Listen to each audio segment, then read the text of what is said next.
Kita masuk teman-teman yang ke-14 di sore ini. Semoga Allah SWT berkahi waktu kita dan semua Allah selamatkan kita dari semua sebab-sebab lemah iman ini, yaitu sibuk dengan aib orang lain. Allahul Musta'an.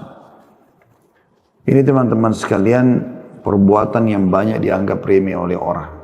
Mungkin dia sudah menggunakan jilbab syar'i, mungkin dia sudah menggunakan baju syar'i, mungkin dia sudah sering hadir di pengajian, jenggotnya sudah panjang, bahkan tidak pernah ketinggalan majelis ta'lim, menghafal nama-nama ustadznya, nama-nama kitabnya, bahkan kalau ditanya isinya mungkin sebagian faham, tetapi dia luput dari poin ini. Kita temukan subhanallah di majelis ilmu tidak luput juga dari ghibah, sibuk dengan aib orang, sibuk dengan temannya yang di sebelah, kekurangannya apa, kekurangannya ustadznya, kekurangannya ya gurunya, kekurangan kitab yang sedang dibahas. Yang dicari adalah kesalahan dan kekurangannya. Dia tidak melihat sisi positifnya. Padahal kalau kita mau mencari kesalahan orang, kita pun tidak akan luput dari kesalahan. Semua hidup kita ini pasti ada kesalahannya. Nabi SAW sudah mengatakan, kullu ibn Adam khata' atau khata'un wa khair khata'ina tawwabun. Semua anak Adam pasti berbuat salah, tapi sebaik-baik orang yang berbuat salah adalah orang yang bertaubat. Gitu kan?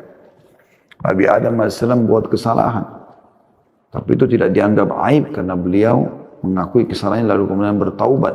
Mungkin dia menjadi aib kalau seseorang berbuat salah, kemudian dia tidak mau mengakuinya.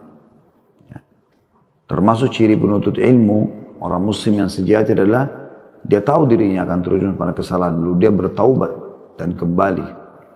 Asal memang kesalahan tersebut bukan disengaja ya. Kalau orang sudah tahu itu salah lalu dia lakukan kesengajaan, ini juga ada hardikan khusus untuk dia. Tapi kalau orang tidak menyadari, tidak mengetahuinya, mungkin dia salah ucap, mungkin dia pernah dengar sesuatu lalu dia sampaikan secara umum. Dia tidak bermaksud untuk mengubah-ubah hukum agama, tetapi ternyata dia fahamnya seperti itu selama ini dan ternyata diluruskan oleh sebagian orang gitu kan. Kami sering alami kadang-kadang begitu. Ada beberapa hal yang mungkin itu menurut saya mungkin selama ini benar, tapi ternyata karena pernah saya dengar atau pernah saya baca dan ternyata ada referensi yang menjelaskan kalau itu keliru. Yang penting kita sebagai penuntut ilmu bisa menerima itu dan meluruskannya. Dan itu sifat orang mukmin. Ya. Mereka kalau melakukan satu perbuatan kesalahan maka dia tadzakkaru fa idza mubsirun, maka mereka tiba-tiba ingat dan akhirnya mereka mengikuti petunjuk.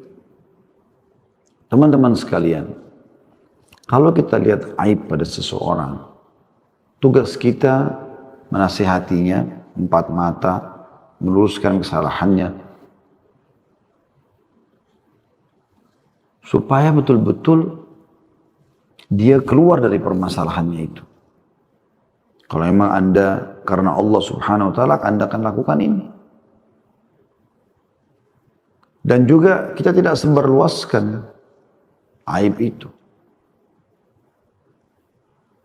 Walaupun aib itu sudah menyebar ke sana sini, kita harusnya nasihati lillahi ta'ala. Kita datang, nasihatin dia, luruskan kesalahannya. Kalau dia terima, alhamdulillah. Kalau dia tidak mau terima, dan di situ baru boleh ada tahdzir yang diberikan kepada dia. Banyak sekali teman-teman sekalian, kita dilarang dalam ayat Al-Quran, dalam hadits Nabi SAW, kita dilarang untuk sengaja mengorek-ngorek aib saudara kita muslim. Di awal pertemuan kita teman-teman, mari sama-sama kita buka surah Al-Hujurat. Ya, yang insya Allah memberikan gambaran kepada kita tentang masalah larangan ini. Ya. Silakan dibuka teman-teman programnya di surah nomor 49, surah Al-Hujurat. Ya.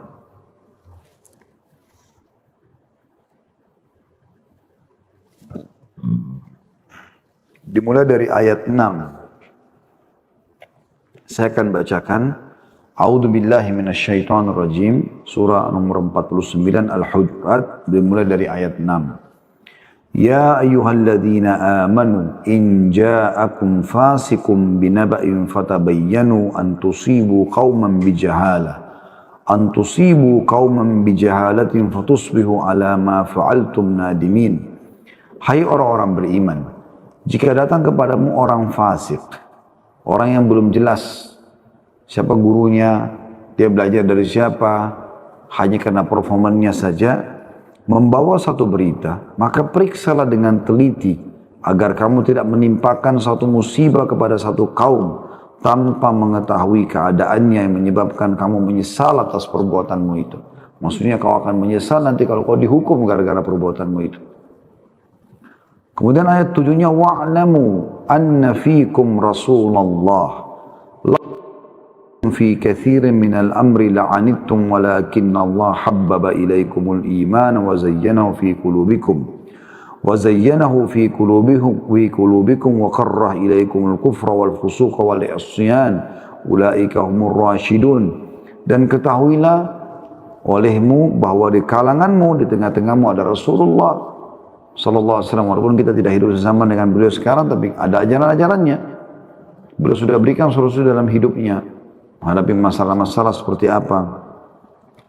Kalau ia menuruti kemauanmu dalam beberapa urusan, benar-benar kamu dapat mendapatkan kesusahan.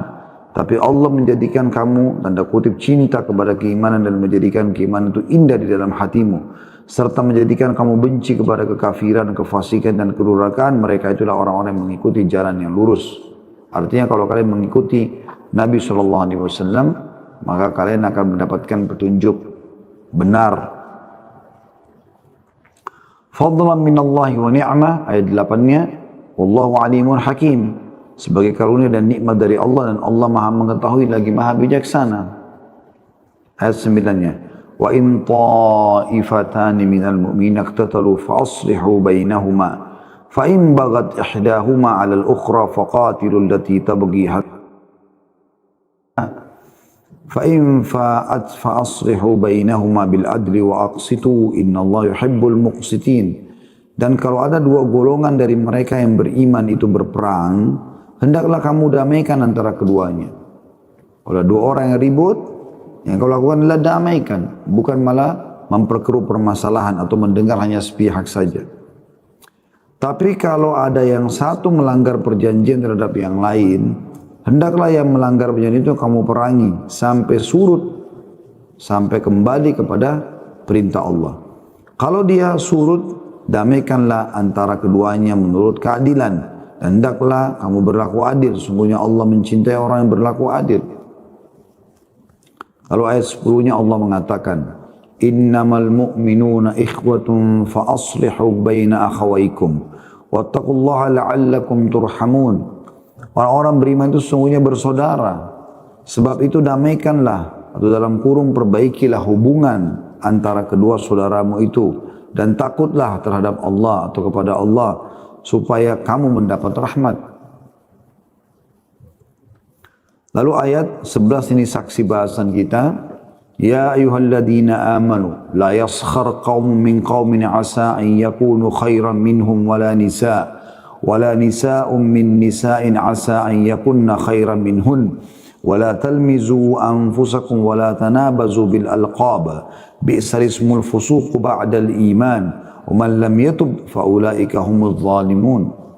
Hai orang-orang beriman, janganlah sekumpulan orang laki-laki merendahkan kumpulan yang lain.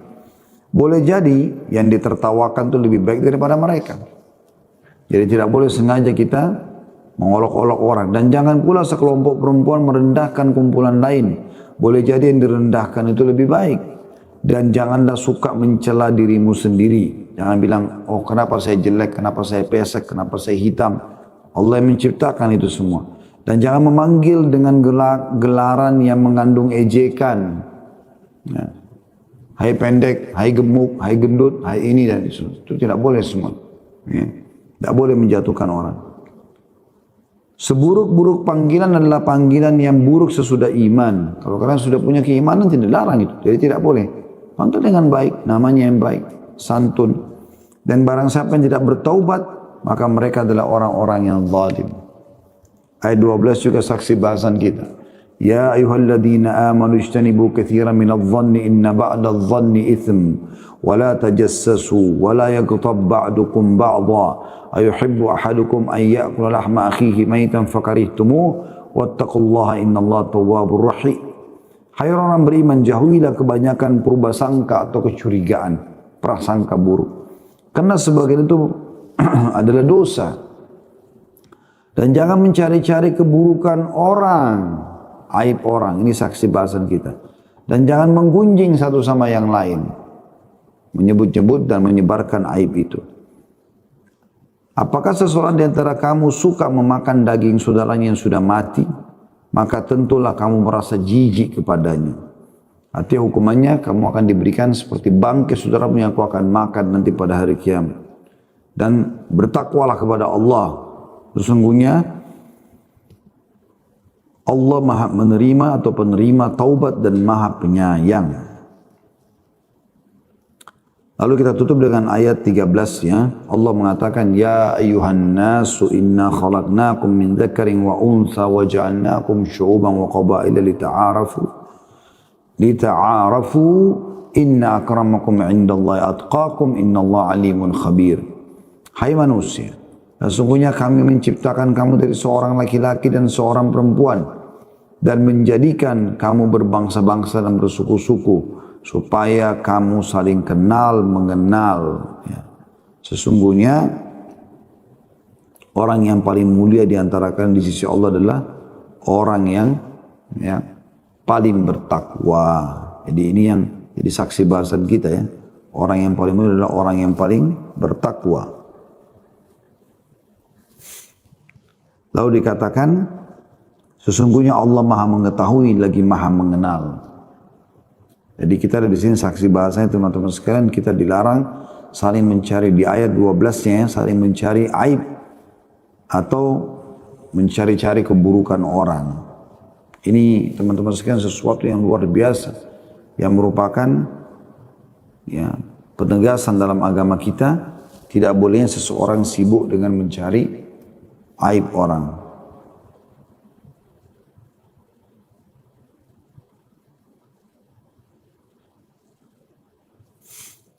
Kemudian juga cukup banyak ya, di dalam Islam kita tidak bolehnya kita melakukan pelanggaran-pelanggaran termasuk sengaja mencari-cari aib orang ya. Dalilnya cukup banyak berhubungan dengan masalah itu tentunya.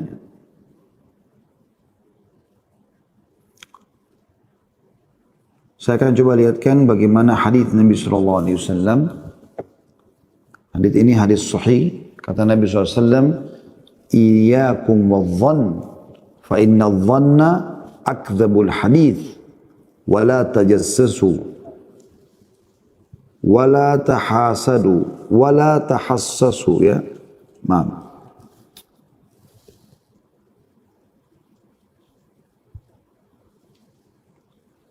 Wa la tahassasu wa la tajassasu wa la tahasadu wa la tadabaru wa la tabaghadu wa kunu ibadallahi ikhwana. Berhati-hatilah kalian dari tindakan prasangka buruk. Sengaja bersangka buruk sama orang. Selalu yang dilihat adalah kesalahan orang. Karena prasangkaan buruk adalah sedusta-dusta ucapan. Jangan kalian saling mencari berita kejelekan yang lain. Tutup telinga dari masalah itu. Kalau kita dengar orang bicara, tutup, tinggalkan, jangan dengar. Dan jangan saling memata-matai, saling mendengki, saling membelakangi, dan saling membenci. Jadilah kalian hamba-hamba Allah yang bersaudara. Nah, jadi ini penekanannya sangat luar biasa dalam hadis ini. Dan ini subhanallah berentetan seperti sabda yang lain ya. Jadi kata Nabi SAW, jangan ya, berprasangka buruk. Karena mulai dari sangka buruk dulu nih. Kemudian nanti akan pindah, jangan mencari-cari kejelekan orang. Kalau sudah sangka buruk, sengaja kita cari kejelekannya. Lalu jangan memata-matai, karena memang setelah sangka buruk, ya, maka akan muncul mencari-cari aib. Setelah itu pasti akan memata-matai, otomatis.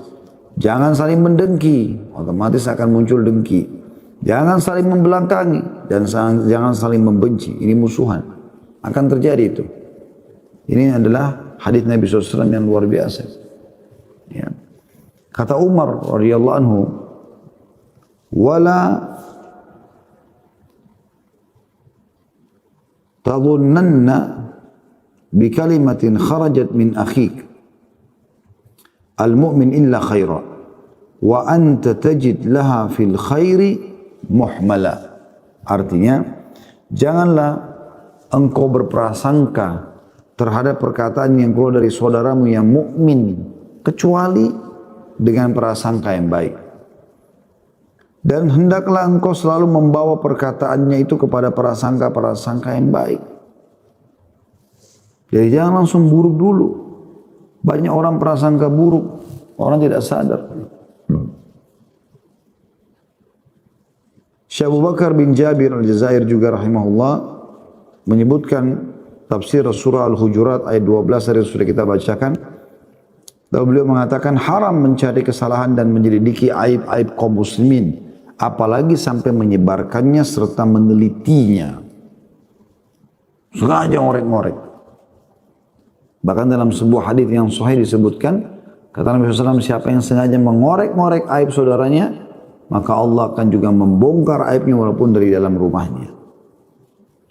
Syekh Sa'di berkata, rahimahullah, jangan kalian meneliti aurat atau aib kaum muslimin dan jangan kalian menyelidikinya. Ya. Jadi tidak boleh kita dilarang itu. Beda kalau memang Anda dasarnya punya tugas yang resmi misalnya dari pemerintah gitu kan. Anda sebagai pengawas keuangan segala macam itu Anda harus mencari tahu itu lain. Tapi kalau Anda tidak ada hubungannya dengan itu semua, jangan ikut-ikutan.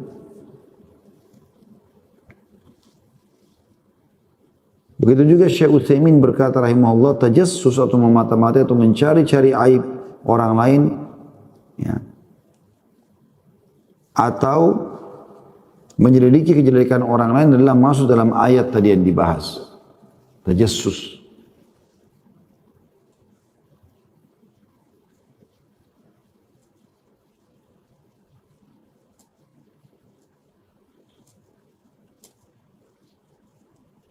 Pernah teman-teman sekalian,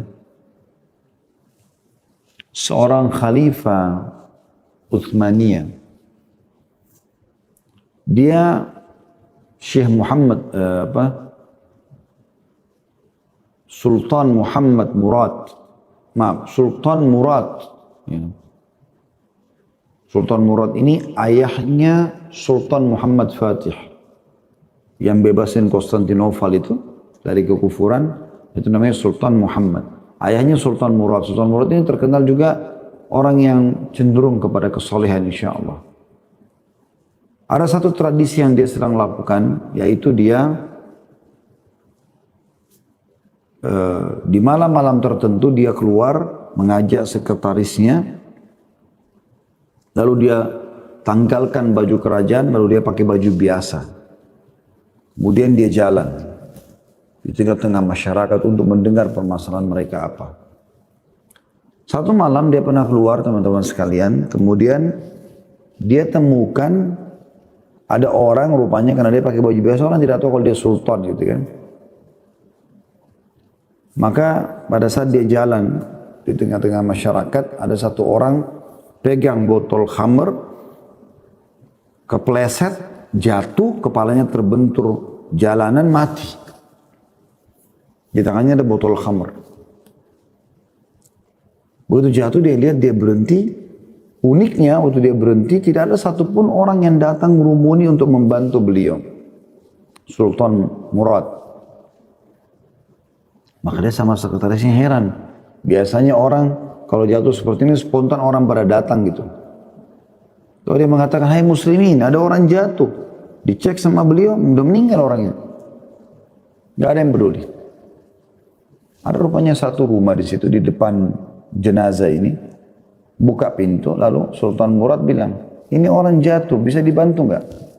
Kata dia, nggak usah kau bantu, untuk apa kamu bantu? Dia tidak tahu kalau yang diajak bicara ini sultannya. Gitu kan. Lalu kata Sultan Murad, kenapa?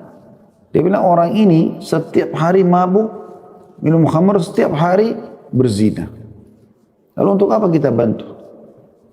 Kata Sultan Murad, paling tidak dia muslim, sudah meninggal. Kalau anda tidak mau bantu, tunjukkan saya minimal alamatnya. Maka orang itu pun menunjukkan alamatnya. Sultan Murad membawa dengan sekretarisnya. Sekali lagi tidak ada yang tahu kalau dia raja. Kemudian dia ketuk-ketuk, ternyata ada seorang ibu buka pintu. Itu ternyata istrinya orang ini. Nangis ibu itu.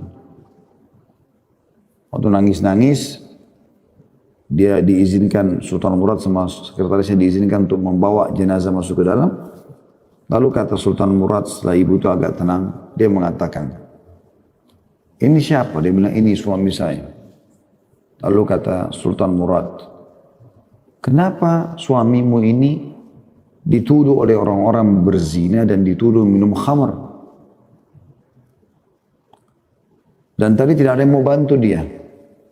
Kata istrinya orang itu, saya sudah tahu. Apa yang akan terjadi saya sudah tahu. Bahkan saya pernah bilang sama suami saya. Tapi ketahuilah, bahwasanya suami saya bukan berzina, bukan pemabuk. Sultan Murad penasaran, kok bisa? Memang bagaimana ceritanya? Kata istrinya, suami saya ini orang saleh. Dia punya toko di tengah-tengah kota Istanbul, di Turki. Dia selalu saja, setiap hari kalau pulang, berapapun keuntungannya, dia bagi menjadi 3 bagian. Sepertiganya diantar ke kami, untuk kami makan. Sepertiganya diberikan khamr, kemudian dia bawa pulang ke rumah, dan dia membuang khamr itu di WC. Ya. Dan dia mengatakan segala puji bagi Allah, minimal yang memudahkan saya menghemat khamr yang tadinya bisa diminum oleh anak-anak muda muslimin. Jadi dibeli bukan untuk diminum tapi untuk dibuang. Dan sepertiga lagi dia pergi ke tempat pelacuran, kemudian dia membayar berapapun dia mampu dari pelacur itu agar tidak bertugas pada hari itu, tidak berzina. Seakan-akan sudah di booking sama dia, berhenti. Dan saya sudah pernah bilang, hai suamiku, ini nanti kalau orang tidak tahu, orang pikir kau pemabuk, orang pikir kau juga akan berzina. Karena itu orang lihat. Maka dia mengatakan tidak usah khawatir wahai istriku, karena Allah Maha mengetahui. Dan kalaupun aku meninggal nanti, maka Allah akan datangkan sultan bersama para pejabat pemerintahan untuk mensolati jenazah saya atau jenazahku. Tiba-tiba Sultan Murad meneteskan air mata lalu mengatakan, sungguh benar yang suamimu ucapkan, hai ibu. Saya Sultan Murad dan ini adalah sekretaris saya. Dan saya akan datangkan ulama-ulama Turki untuk mensolati jenazah suamimu esok hari ini. Jadi teman-teman, kadang-kadang subhanallah ada orang yang seperti ini ternyata tidak melakukan kemaksiatan. Kalau kita tidak tahu, jangan ikut-ikutan, jangan masuk. Sedangkan itu aibnya saja dia, kita dianjurkan menasihatinya dengan cara yang baik. Imam Ahmad rahimahullah pernah menasihati muridnya. Dia datang tengah malam. Orang udah tidur, senyap. Dia ketuk pelan-pelan pintu rumah muridnya. Muridnya dengar ada suara ketukan, lalu dia mengatakan, siapa? Kata Imam Ahmad. Buru-buru muridnya buka karena dia tahu Ahmad nama gurunya. Kemudian dibuka pintu, lalu Imam Ahmad, muridnya mengatakan, silakan masuk Imam. Imam itu kayak kita kiai, guru. Lalu kata Imam Ahmad, kecilkan suara, ini tengah malam. Lalu kata muridnya Imam Ahmad, masuk pelan-pelan dengan menjingkar-jingkarkan kakinya. Sampai tiba di kursi yang dipersilakan masuk dulu oleh muridnya. Kemudian dia dengan suara kecil Imam Ahmad mengatakan, kata muridnya begini, ada apa wahai imam? Gitu. Imam Ahmad mengatakan, kecilkan suaramu. Ada sesuatu yang saya ingin sampaikan kepadamu. Kata muridnya, iya ada apa? Jadi seperti orang bisik-bisik tengah malam. Kata Imam Ahmad, tadi pagi kemarin, saya lihat kamu mengajar murid-muridmu. Jadi kebetulan murid ini sudah punya murid-murid juga gitu kan. Dan kamu berada di bawah pohon, naungan pohon, kamu tidak kepanasan, murid-muridmu di bawah matahari. Tidak ada naungan. Saya khawatir kau dihisab sama Allah hari kiamat. Ini subhanallah, hanya itu saja yang dianggap kesalahannya oleh Imam Ahmad. Jangan sampai nanti dia mengajar, dia berada di naungan pohon, dia tidak kepanasan, murid-muridnya semua pada kepanasan. Takut nanti dihisap muridnya pada hari kiamat. Maka saya datang menasihati kamu, jangan kau ulangi itu. Kata muridnya, jazakallah khair. Imam Ahmad tidak banyak bicara. Jingkrak-jingkrak lagi kakinya pelan-pelan keluar dari rumah tersebut lalu pergi. Nasihat lillahi ta'ala. Ingin mendapatkan pahala. Hanya antara dia dengan orang si pelaku ini. Sudah menjadi fitrah manusia teman-teman, kalau orang dinasihati di depan umum, seperti seakan-akan diserang, maka yang terjadi defense, dan dia tidak akan menerima nasihat itu. Sehingga sia-sia saja kita. Bahkan bisa rusak niat kita, ditunggangi oleh syaitan untuk menganggap remeh saudara kita itu. Padahal bisa saja mungkin kita benar di satu sisi dibandingkan dia di poin itu, tapi belum tentu di yang lainnya. Mungkin dia lebih baik kepada istrinya, mungkin lebih baik kepada anaknya, mungkin lebih baik sama orang tuanya, mungkin dia lebih banyak sholat malamnya, mungkin lebih banyak hafalan Qur'annya, mungkin lebih banyak zikirnya, mungkin lebih banyak sedekahnya, kan begitu. Sementara kita sudah berbangga dengan berhasil menyoroti satu aibnya. Untuk apa? Bukankah Nabi SAW bersabda pada saat mengangkat bangkai kambing di pasar, kemudian mengatakan, sungguh demi zat yang jiwa Muhammad dalam genggamannya, seseorang di antara kalian memakan bangkai yang lebih ringan daripada dia menceritakan aib saudaranya muslim. Dalam hadis lain dikatakan, sungguh cukup berat dosa dan hukuman bagi seseorang yang sibuk mencari atau menceritakan aib saudaranya. Dalam riwayat lain juga kata Nabi SAW, riba 72 pintu, yang paling rendah seperti orang berzina sama ibunya sendiri, itu paling rendah siksaannya. Itu bab zina ini paling tinggi ya. Tapi di bab riba, ya, berzina dengan ibu itu adalah paling rendah. Dan yang paling tingginya, seperti seseorang setara dengan seseorang mencoreng kehormatan saudaranya muslim. Tutupi aib saudara muslim. Doakan supaya dapat hidayah, nasihati dia. Lillahi ta'ala. Lillahi ta'ala. Dinukil dari sebagian salaf bahwasanya pernah menghadiri acara bersama khalifah. Kebetulan dia jadi penasihat khalifah. Dan dia mengatakan, di sebelah saya tiba-tiba ada orang di acara itu mengatakan, wahai saudaraku, bertakwalah kepada Allah subhanahu wa ta'ala atas khalifah ini. Dan jangan kamu justru takut pada khalifah ini dan kau bengkalikan haknya Allah. Ketahuilah, kau penasehatnya dan kau akan dituntut pada hari kiamat dari apa semua itu. Kata orang ini, saya menasihati itu kayak belum pernah saya dengarkan nasihat seperti ini. Dan saya seperti disirami dengan air sejuk untuk hati-hati dengan tugas saya. Kemudian saya berharap dengarkan nasihat tambahannya. Lalu saya mengatakan karena banyak tamu, lanjutkan nasihatmu. Lalu dia pun mengatakan, ingatlah, setiap perkataan, setiap keputusan khalifah, engkau terlibat di situ. Dan engkau pun akan dituntut pada hari kiamat. Maka hati-hatilah. Sekali lagi bertakwa kepada Allah atas khalifah ini. Dan jangan kau takut pada dia. Dan kau bengkalikan haknya Allah. Kata dia, saya sangat sejuk. Begitu saya mau mengatakan tambahkan lagi, saya balik ke sebelah kiri, sudah nggak ada orang itu. Saya berusaha cari, mau tahu siapa yang bicara, nggak ketahuan orangnya. Bayangkan begitu mereka menasihati karena Allah SWT. Bukan malah ekspos di medsos, bukan malah luar biasa sudah tidak tahu batasannya. Semua kesalahan orang dibuka, semua begini dan begitu. Yang lebih buruk kadang-kadang subhanallah, dia lagi salah. Dan kebongkar salahnya nih. Dia bukan mau, ya, misalnya ketahuan dari nasihati. Bukannya dia terima, tapi dia malah sengaja mencari kesalahan orang yang sudah memberikan peringatan itu. Ini luar biasa buruknya. Allah musta'an. Ini tanda-tanda lemahnya iman. Saya akan bacakan apa yang dikatakan oleh penulis teman-teman sekalian di halaman 71 di sebab ke-14 dari buku 31 sebab lemahnya iman ya. Kata penulis, sebagian di antara manusia ada orang yang kesukaannya mencari-cari kesalahan dan kekurangan orang lain dan menyibukkan dirinya untuk menghitung aib orang lain dengan melupakan aib yang ada pada dirinya, sebagaimana dikatakan Ibnu Taimiyah rahimahullah, bagaikan lalat yang tidak hinggap kecuali pada kotoran. Jadi orang seperti ini seperti lalat.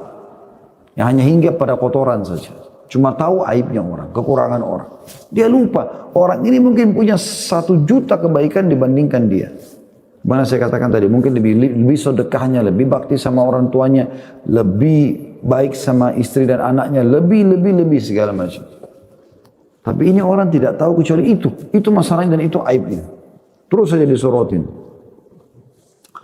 Orang yang maksudnya disorotin sini secara umum ya, secara depan umum segala macam. Tapi kalau dia datang menasihatin itu karena Allah SWT itu pahala bagi dia.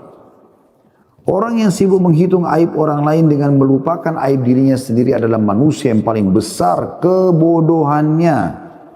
Ibnul Jauzi berkata, musibah yang paling besar adalah kepuasan manusia pada dirinya sendiri dan merasa cukup berilmu. Dan hal semacam ini merupakan musibah yang banyak menimpa kehidupan manusia. Sibuk, si fulan itu harus banyak belajar agama, dia sendiri juga harus belajar agama. Walaupun dia sudah alim. Hanya orang sombong yang mengatakan dirinya tidak perlu belajar agama. Sibuk mengatakan orang itu harus belajar lagi tuh. Orang itu jangan dengar dari dia. Orang itu begini dan begitu. Padahal dia sendiri juga sebenarnya harus belajar. Sibuk dengan kesalahan orang. Pribadi yang sukses adalah pribadi yang selalu kembali kepada dirinya. Berintrospeksi diri dan menyalahkan dirinya sendiri. Serta menjadikan ketakwaan sebagai perisai dirinya. Dan dia mengetahui bahwa dirinya sendiri adalah musuh yang harus ia perangi. Juga mengetahui bahwa dengan mengendalikan dirinya merupakan jalan untuk mendapat kemenangan dan kesuksesan di akhirat. Sesungguhnya setiap manusia akan diminta pertanggungjawaban tentang dirinya.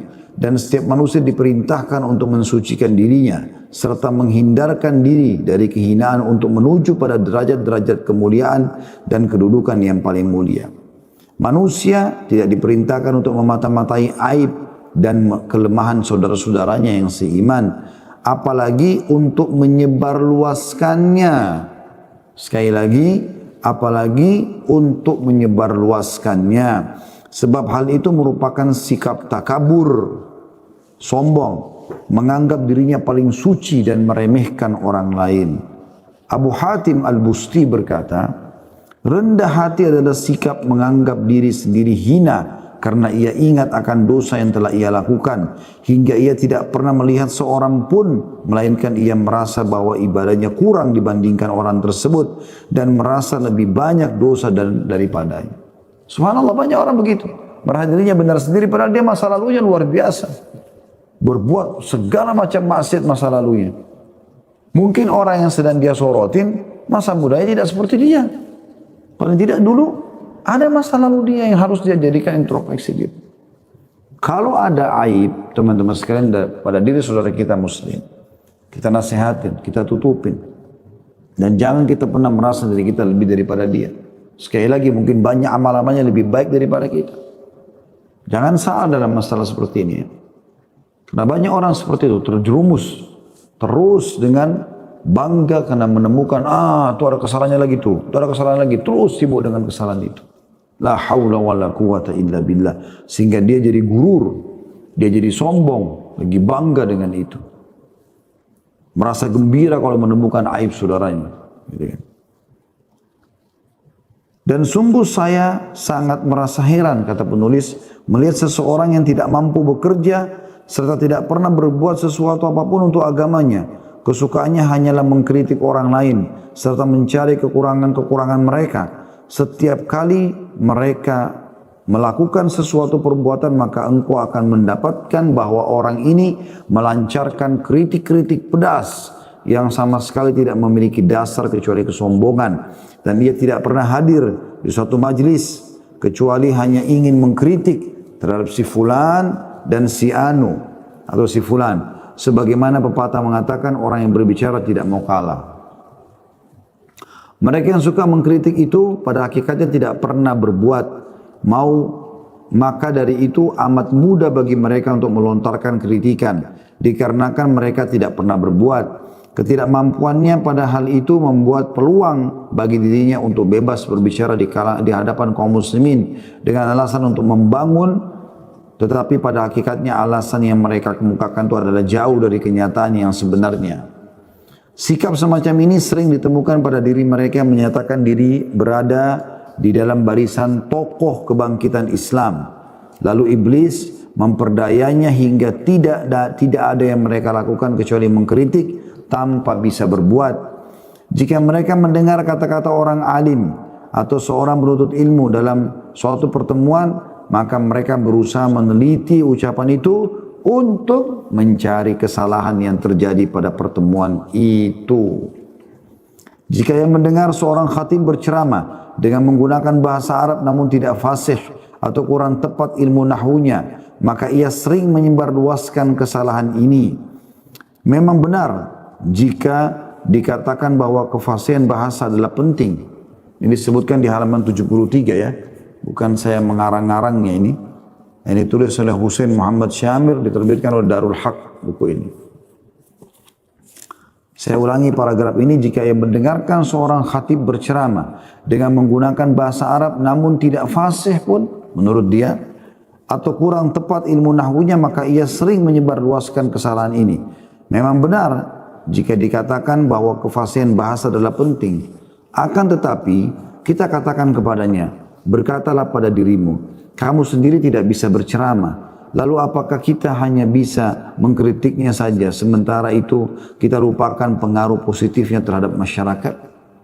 Atau kamu ceramah, tapi ceramah mungkin belum berefek seperti ceramahnya.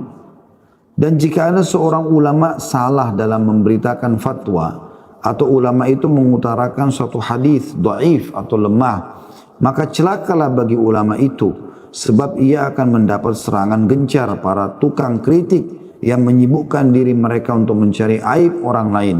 Setiap kali mereka hadir di satu majlis, maka tidak ada yang bisa mereka ucapkan kecuali kesalahan-kesalahan orang lain. Jika engkau berbicara dengan seseorang di antara mereka dan engkau memintanya untuk memberikan kata sambutan atau ceramah yang dapat memberi manfaat kepada orang lain, maka ia akan menolak permintaan anda itu dengan berbagai alasan seraya mengatakan, saya tidak ahli dalam bidang itu. Lalu sikap rendah hati macam apa ini?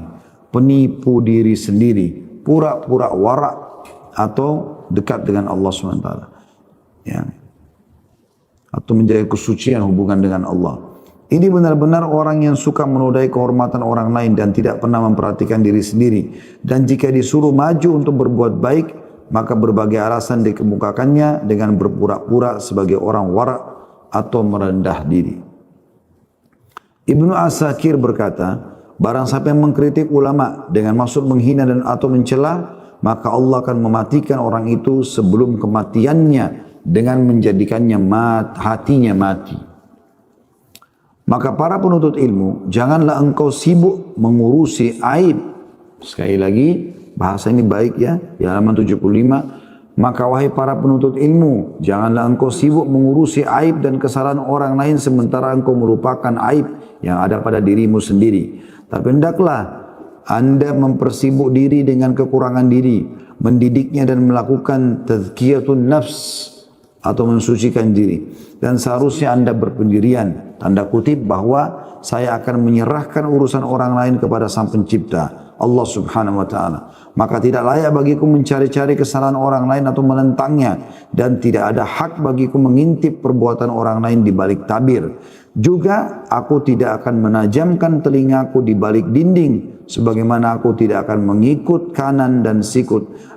Aku tidak akan mengikut kanan dan sikut kiri terhadap orang lain yang berjalan di kanan atau kiriku selama jalan masih terbuka pada apa yang saya maksud. Akan tetapi tidak ada larangan bagi seseorang yang datang kepada saudaranya untuk memberikan nasihat serta menerangkan aib-aibnya dalam rangka melakukan islah atau perbaikan dan meluruskan kesalahannya. Tapi antara dia sama saudaranya, bukan sengaja mengekspos sana sini. Ya. Apalagi memang bisa saja saudara kita bukan sengaja melakukannya. Apalagi dia orang yang bisa menerima masukan, itu sudah tegak hujjah kepada orang yang terus sibuk mencari kesalahan orang. Akan tetapi kata beliau, tidak ada larangan bagi seorang yang datang kepada saudaranya untuk memberi nasihat serta menerangkan aib-aibnya dalam rangka melakukan islah atau perbaikan dan meluruskan kesalahan.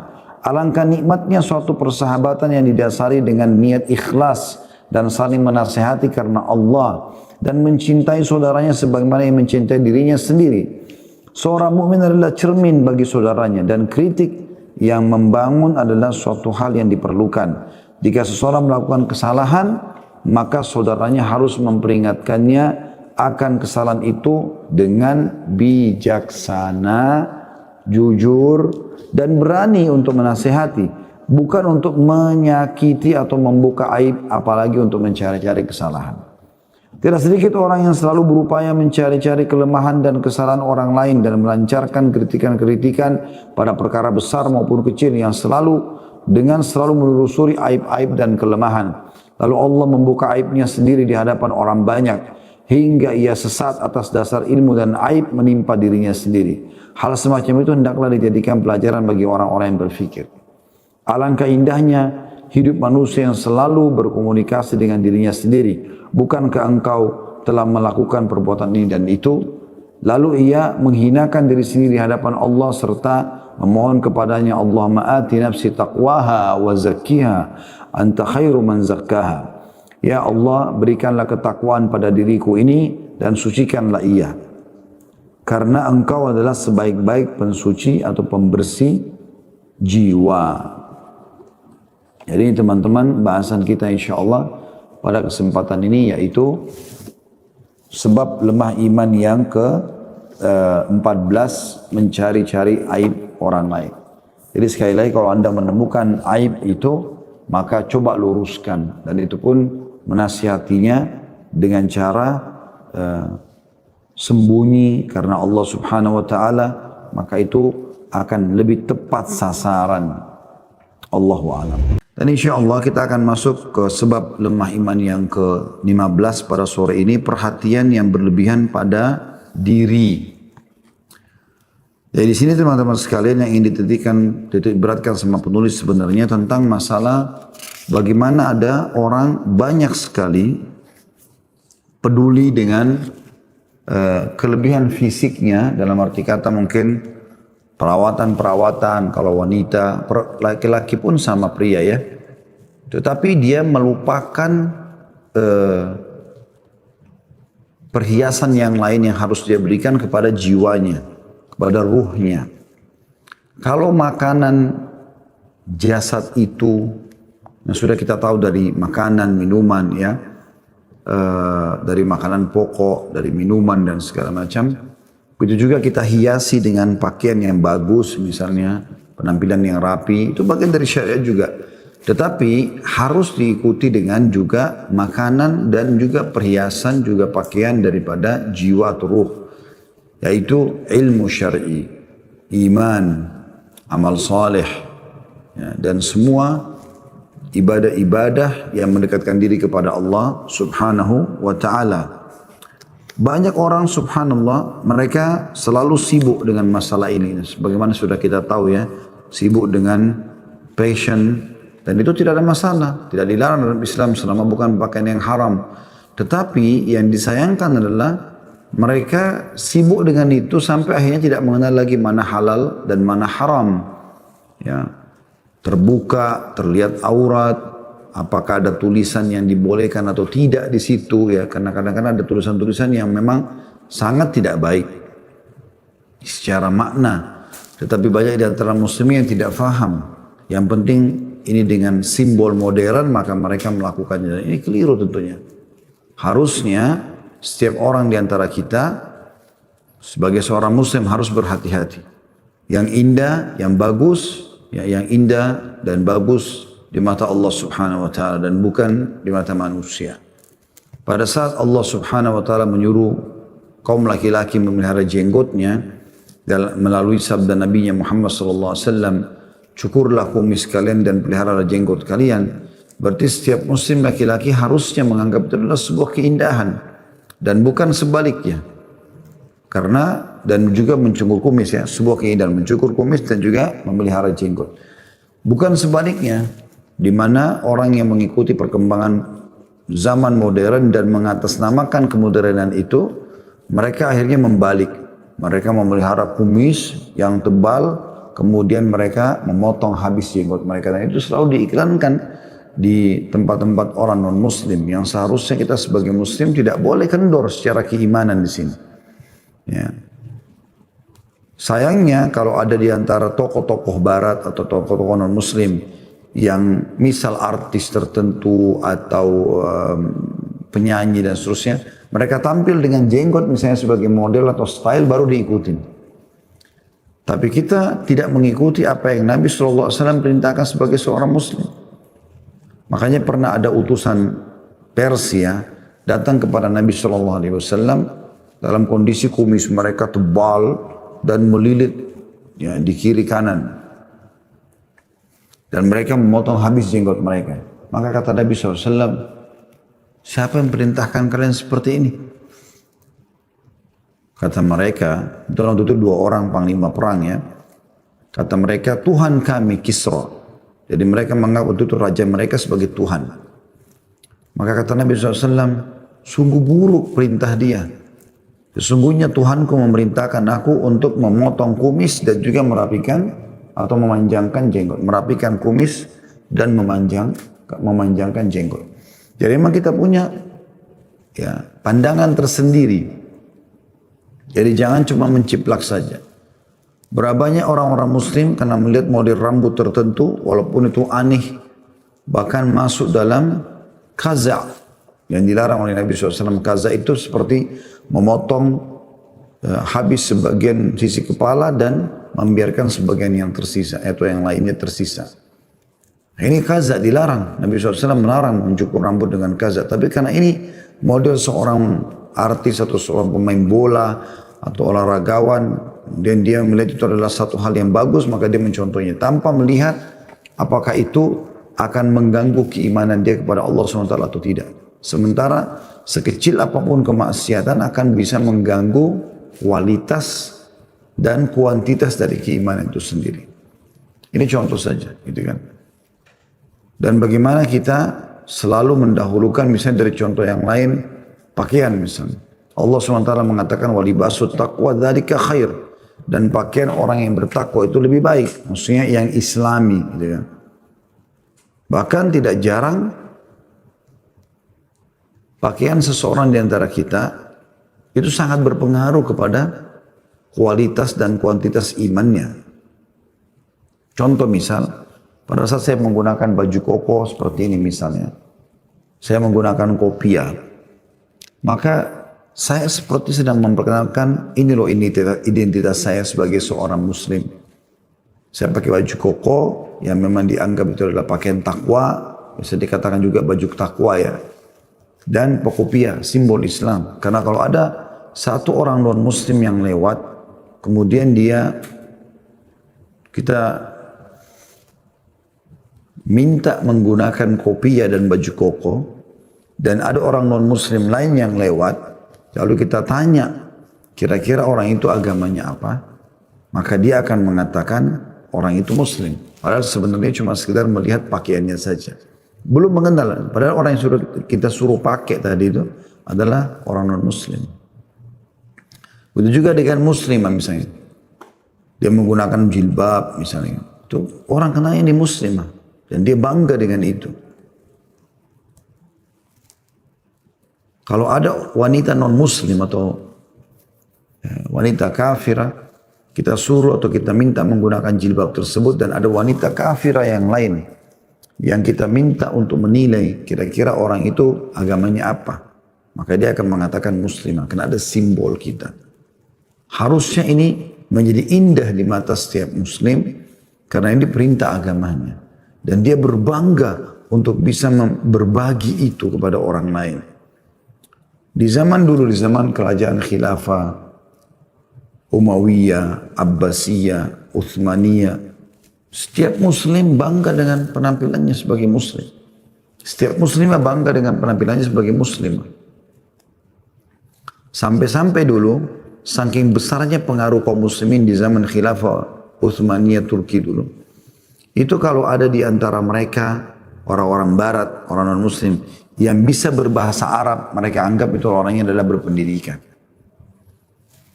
Para istri presiden di awal-awal masa atau masih di masa fase kejayaan Utsmaniyah itu istri mereka, para ratu atau ibu negara menggunakan cadar, bukan cuma jilbab. Karena mereka berkeyakinan para ratu tidak boleh dilihat oleh semua laki-laki. Ini waktu itu Islam dipromosikan oleh kaum muslimin. Sekarang terbalik keadaannya. Dan subhanallah ini yang termasuk yang awal-awal diperangi oleh Kemal Atatürk. Ya, seorang pendiri Republik Turki yang menghapus khilafah Islamiyah di tahun 1929 ya. Dan akhirnya yang dia hapus pertama adalah busana muslim. Tidak ada jilbab, tidak ada pakaian muslim, kita harus mengikuti pakaian non muslim, barat segala macam. Sampai akhirnya berhasil dibaliklah keadaan tersebut sebagaimana turun-temurun sampai sekarang. Kaum muslimin justru berbangga dengan pakaian non muslim. Tapi akhirnya masuk dalam apa yang melemahkan iman tadi. Nah dia hanya berbangga dengan pakaian-pakaian yang ada saja. Gitu kan? Penampilan itu. Begitu juga dengan tata cara bergaul. Ya. Dianggap modern kalau orang minum khamar. Makanya 18 tahun di negara non muslim boleh seks bebas, boleh minum minuman keras, minuman beralkohol. Bahkan jauh lebih parah daripada itu, mereka bisa menuntut orang tuanya di pengadilan. Jadi tidak lagi kata-kata bakti, kekerabatan, ini sudah tidak ada. Ini berbahaya sekali tentunya. Nah ini banyak ditransfer dari kaum muslimin. Sehingga mereka pun pada saat sudah masuk SMP, SMA, ya, paling kalau sudah SMA mereka anggap itu justru masa-masa pubertas yang harus melampiaskan mengenal biologis, mengenal minuman keras. Ya, ini biologis ini bukan cara halal, tapi dengan cara haram. Seperti itulah. Nah karena kita mentransfer sembarangan seperti ini, akhirnya membuat dan dengan penampilan-penampilan yang kita banggakan tadi, yang betul belakang dengan agama, maka dia secara otomatis melemahkan iman itu. Kata penulis, tidak diragukan lagi bahwa jiwa manusia membutuhkan istirahat untuk mengusir kejenuhan, agar ia dapat kembali bekerja dengan penuh semangat tanpa diliputi kemalasan dalam jiwanya. Karena jiwanya telah mendapatkan haknya, yaitu istirahat. Nabi SAW telah menerangkan hal itu dalam sabda beliau, wa inna li badanika alaika haqqa. Dan sungguhnya badanmu memiliki hak yang wajib engkau penuhi. Ketika manusia memperhatikan hal itu, maka ia akan mendapatkan suatu potensi baru dalam jiwanya dan dapat bekerja secara rutin dan terus menerus. Karena berarti ia telah mampu mengatur jiwanya dan mengetahui kapan ia harus menerima dan kapan ia harus berpaling. Karena sungguhnya jiwa manusia mempunyai saat menerima dan saat berpaling. Nabi SAW bersabda kepada Hanzalah, ya wahai Hanzalah, sesaat-sesaat. Maksudnya sesaat kamu begini dan sesaat kamu begitu. Ya. Istirahat dan saat lagi kamu ibadah. Sesaat kamu makan, sesaat kamu ya, minum, sesaat kamu tidur dan seterusnya. Ibnu Abbas mengajari manusia dan memberi mereka pemahaman tentang agama mereka. Kemudian jika beliau melihat mereka telah mulai jenuh, maka beliau berkata, berikan kepadaku syair itu. Lalu ia duduk dan membaca syair yang itu di hadapan mereka. Ibnu Abbas berkata, sesungguhnya jiwa manusia itu mempunyai saat untuk menerima dan saat juga untuk jenuh. Tidak sedikit manusia yang tidak memiliki pengetahuan tentang seluk-beluk jiwa dan keajaiban-keajaibannya serta rahasia yang tersembunyi dalam jiwa itu, hingga mereka terjerumus ke dalam perbuatan yang bertentangan dengan tabiat jiwa. Maka mereka melepaskan tali kekang jiwa, lalu mereka terkalahkan oleh kemauan-kemauan jiwa, hingga jiwa mengendalikan mereka pada jalan sempit lagi gelap, hingga pada akhirnya sebagai cobaan atau berbagai cobaan membinasakan mereka. Nafsu syahwat membelenggunya dan mereka disibukkan oleh hal-hal yang tidak penting dengan melupakan hal-hal penting. Ini merupakan salah satu di antara langkah-langkah syaitan untuk menyesatkan banyak manusia. Seorang manusia atau seorang muslim, kata beliau, sangat tergantung kepada cita-citanya.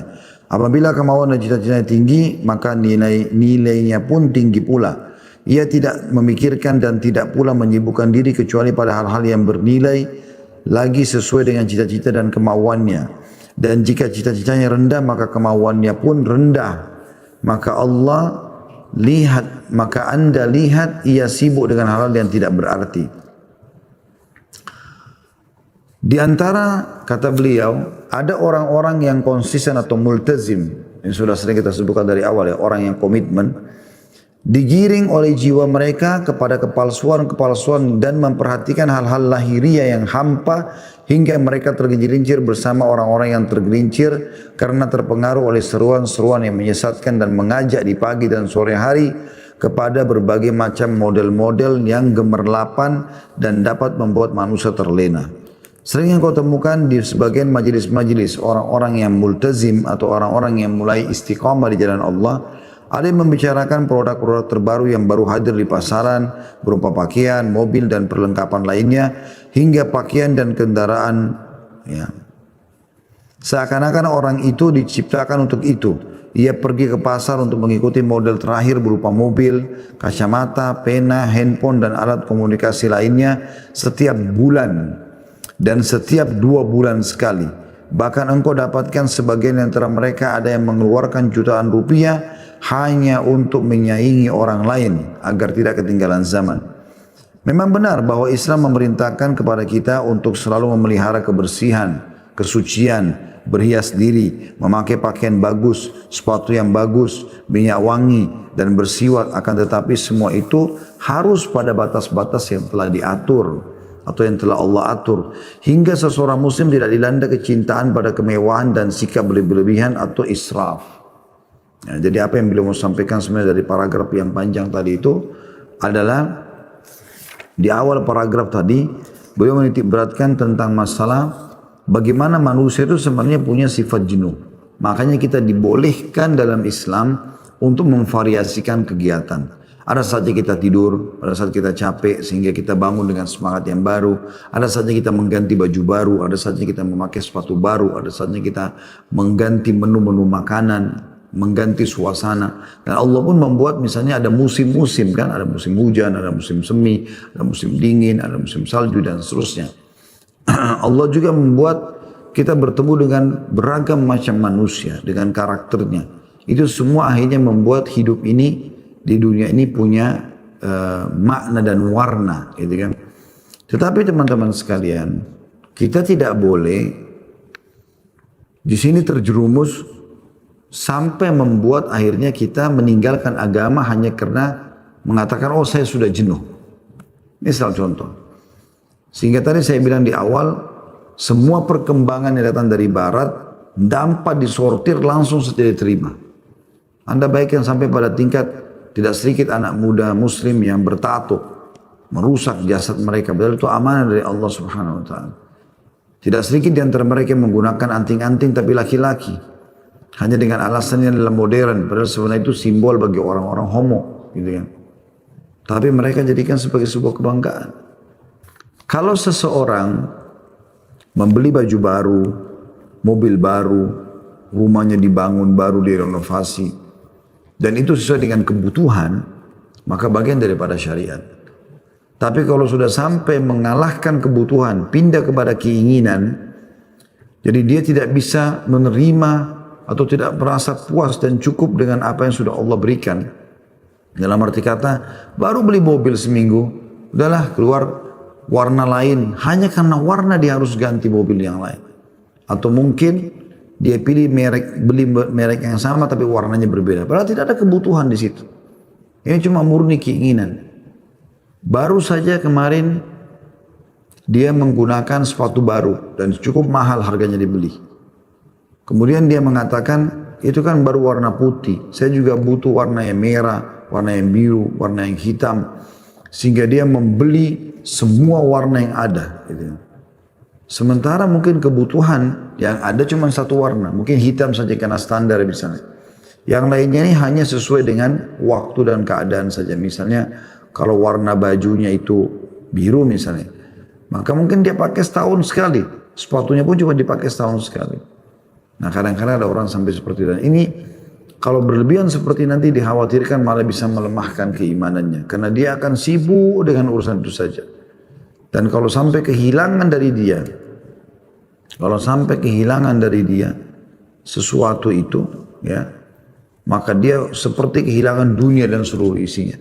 Tapi kalau dia ketinggalan sholat subuh, dia ketinggalan ibadah-ibadah kepada Allah SWT, itu biasa bagi dia.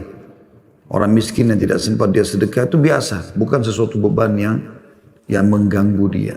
Ya, seperti itu kurang lebih gambarannya.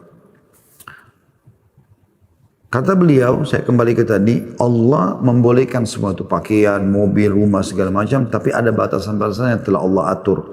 Hingga seorang muslim tidak dilanda kecintaan pada kemewahan dan sikap berlebihan atau israf.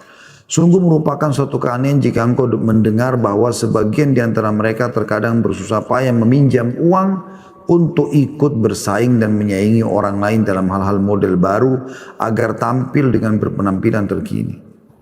Akhirnya mereka menanggung utang yang menumpuk yang sebenarnya tidak harus terjadi pada dirinya dan rela hidup hina di hadapan manusia. Jadi misalnya gara-gara temannya baru ganti handphone, dia paksain diri.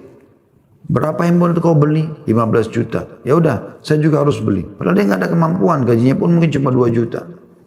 Hanya paksakan diri, terpaksa cicil riba, kena jadi dosa, atau utang sama orang lain, ya. Sehingga akhirnya dia harus mencicil setiap bulan sekian banyak misalnya. Ya mungkin uang-uang itu masih lebih bermanfaat kalau dia gunakan untuk membiayai keluarganya, membiayai dirinya, membiayai sekolahnya dan seterusnya. Ini contoh saja. Sekali lagi kita boleh saja menikmati dunia, tapi jangan memaksakan diri. Karena ini berbahaya. Hanya dengan alasan ingin bersaing sama orang lain. Dan ini akhirnya mereka menanggung utang yang seharusnya tidak terjadi pada dirinya. Dan rela hidup hina di hadapan manusia. Dan agar kita tidak tenggelam dalam gaya hidup seperti ini yang dapat melemahkan keimanan kita, lalu melemahkan sikap konsistensi kita, maka kita harus hidup sederhana, puas dengan suasana yang sedikit dari apa yang Allah SWT berikan kepada kita. Atau dengan sesuatu yang sedikit. Jadi kalau misalnya Allah berikan sedikit, ya sudah dia bersyukur. Sambil dia ikhtiar, memperbaiki keadaan menjadi lebih baik bisa. Tetapi memaksakan diri melampaui kemampuan, maka ini berbahaya. Apalagi sampai membuka pintu-pintu dosa yang lain seperti utang. Karena Nabi SAW bersumpah ya, tentang masalah utang ini hanya karena memenuhi keinginan bukan kebutuhan ya. Ya, kata Nabi SAW, demi zat yang jiwa Muhammad dalam genggamnya, kalau seseorang itu terbunuh mati syahid lalu dia hidup, lalu terbunuh mati syahid lalu dia hidup lagi, lalu terbunuh mati syahid 3 kali, ya, maka tidak akan diterima syahadatnya atau mati syahidnya sampai utangnya lunas. Sampai Nabi SAW tidak mau mensolati jenazah yang ada utangnya. Pernah ada jenazah mau disolatin, lalu Nabi SAW tanya, apakah saudara kalian ini punya utang? Mereka ada yang mengatakan, iya ya Rasulullah, dia punya utang sekitar 2 dirham. Kata Nabi SAW, kalau begitu, saya tidak sholatilah kalian. Kecuali ada yang menjaminnya. Maksudnya ada yang mau membayarkan. Setelah sholatin langsung dibayarkan utangnya. Maka seorang sahabat mengatakan, saya Rasulullah menjaminnya. Maka dijaminlah. Setelah dijamin, Nabi SAW mensolati jenazah tersebut. Juga hadis Nabi SAW yang berbunyi, ruh seseorang itu tertahan, tidak naik ke langit gitu ya, selama utangnya masih ada. Jadi memang banyak orang melakukan perbuatan itu ya. Hanya karena ingin bersaing, harus ganti mobil baru. Hanya karena ingin bersaing, harus pakai tas baru. Hanya karena ingin bersaing, harus beli merek ini dan merek itu. Padahal tidak sesuai dengan kemampuannya. Beda kalau Anda punya kemampuan dan punya kebutuhan di situ itu lain. Silakan Anda lakukan. Tapi kan sekarang permasalahannya bukan itu. Tidak ada kebutuhan di situ. Ini berbahaya tentunya. Rasulullah SAW bersabda, "Warda bima qasamallahu laka takun agnan nas."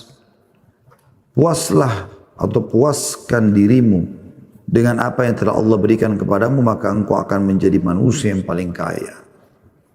Selalu bersyukur.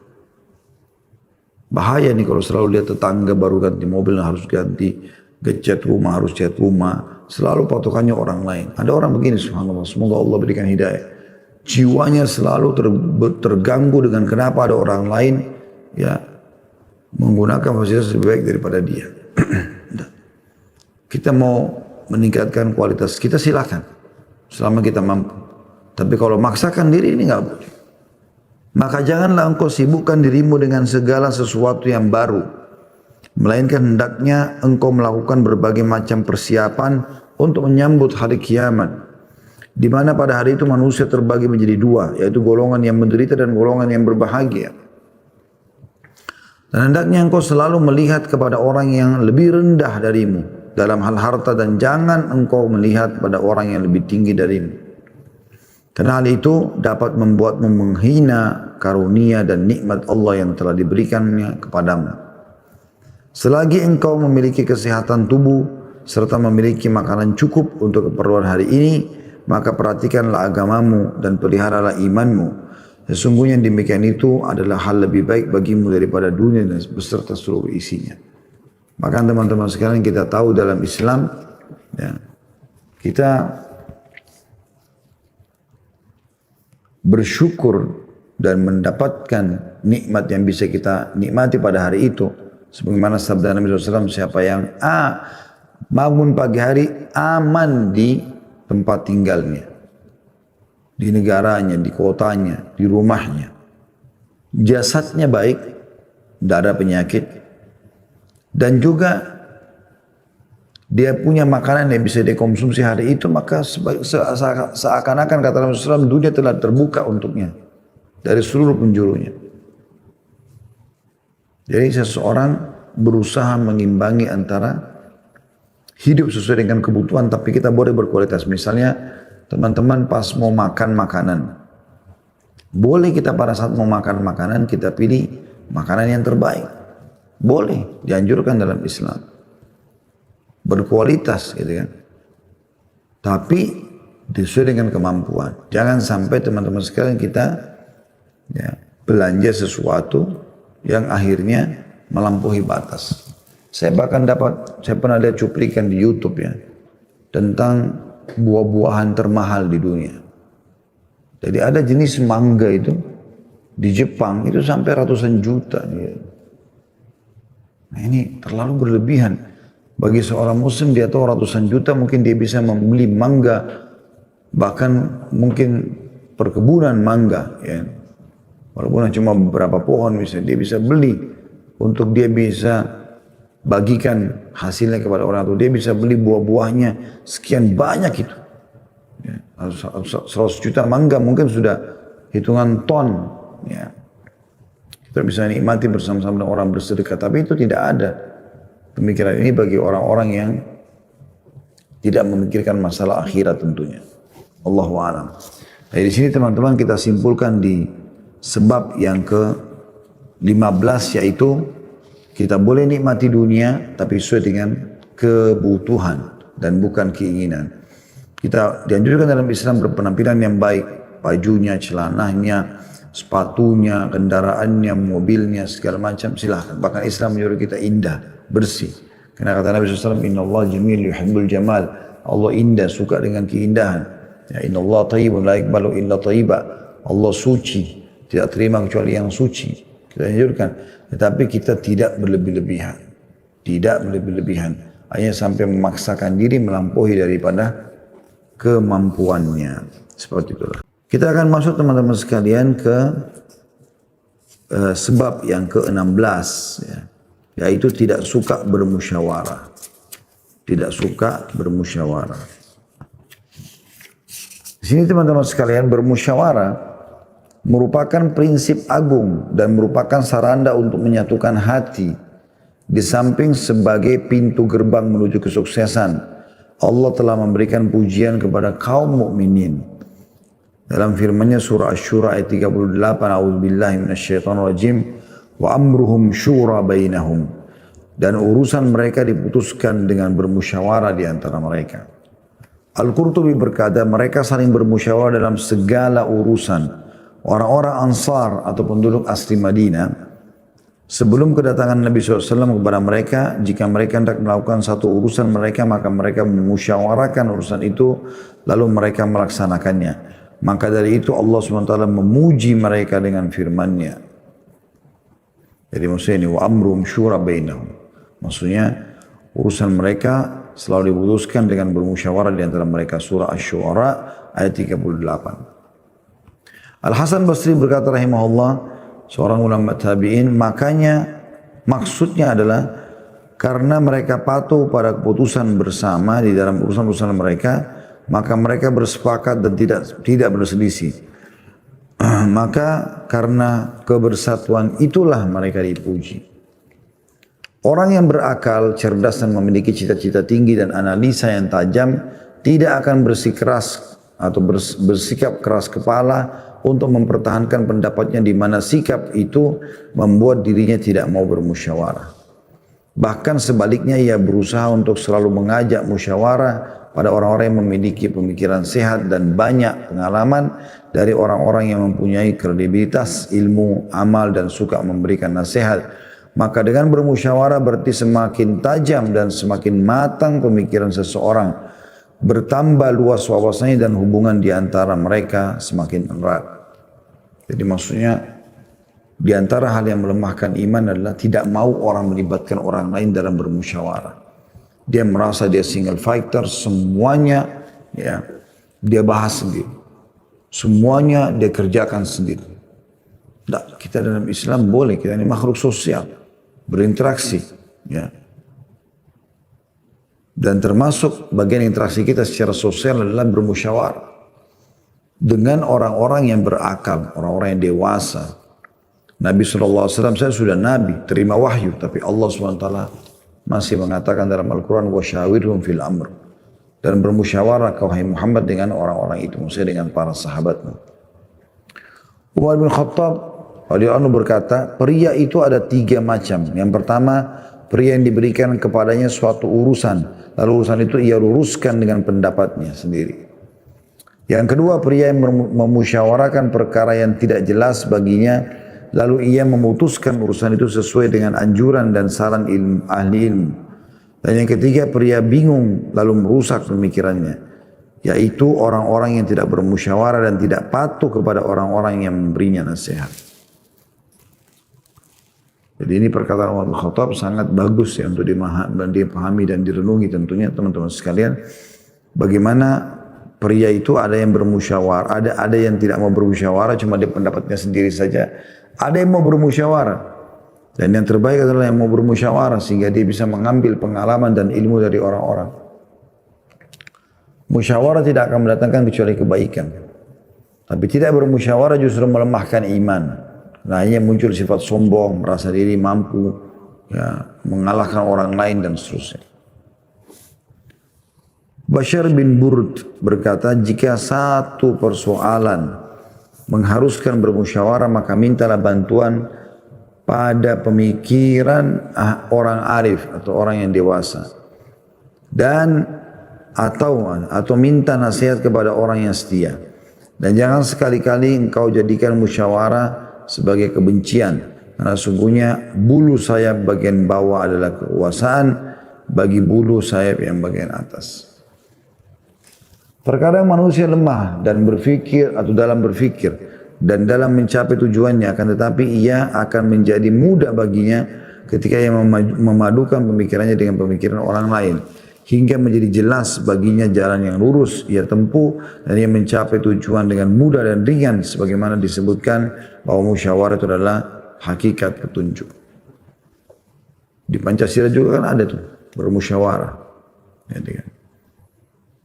Dan memang kita sebagai seorang muslim, dalam Al-Quran sudah disebutkan wasyarun fil amr, dan bermusyawarah hai Muhammad ya, dengan mereka dalam perkara-perkara. Padahal Allah SWT bisa berikan kepada Nabi Muhammad SAW secara langsung. Setiap perkara penting membutuhkan pemikiran, sedangkan pemikiran membutuhkan pengalaman, dan tidak sedikit manusia yang salah faham ketika mereka berpendapat bahwa musyawarah adalah bukti kekurangan dan merupakan penghinaan terhadap mereka. Sungguh ini adalah kekeliruan yang besar. Karena ada sebagian orang begitu ya. Dia tidak mau musyawarah sama orang. Karena alasannya menghina dia berarti. Dia seakan-akan butuh sama orang lain. Tidak. Islam menyuruh kita itu. Bahkan ada surah Asy-Syura khusus. Surah bermusyawarah.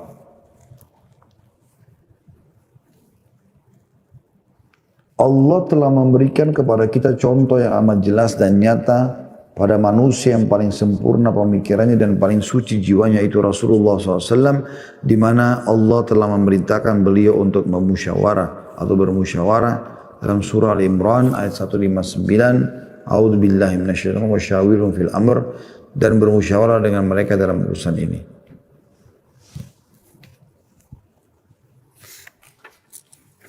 Teman-teman sekalian, musyawarah tidak akan berkasar musyawarahnya kepada ahli ilmu, ya. Musyawarahnya kepada ahlinya. Tidak akan mendatangkan kecuali kebaikan.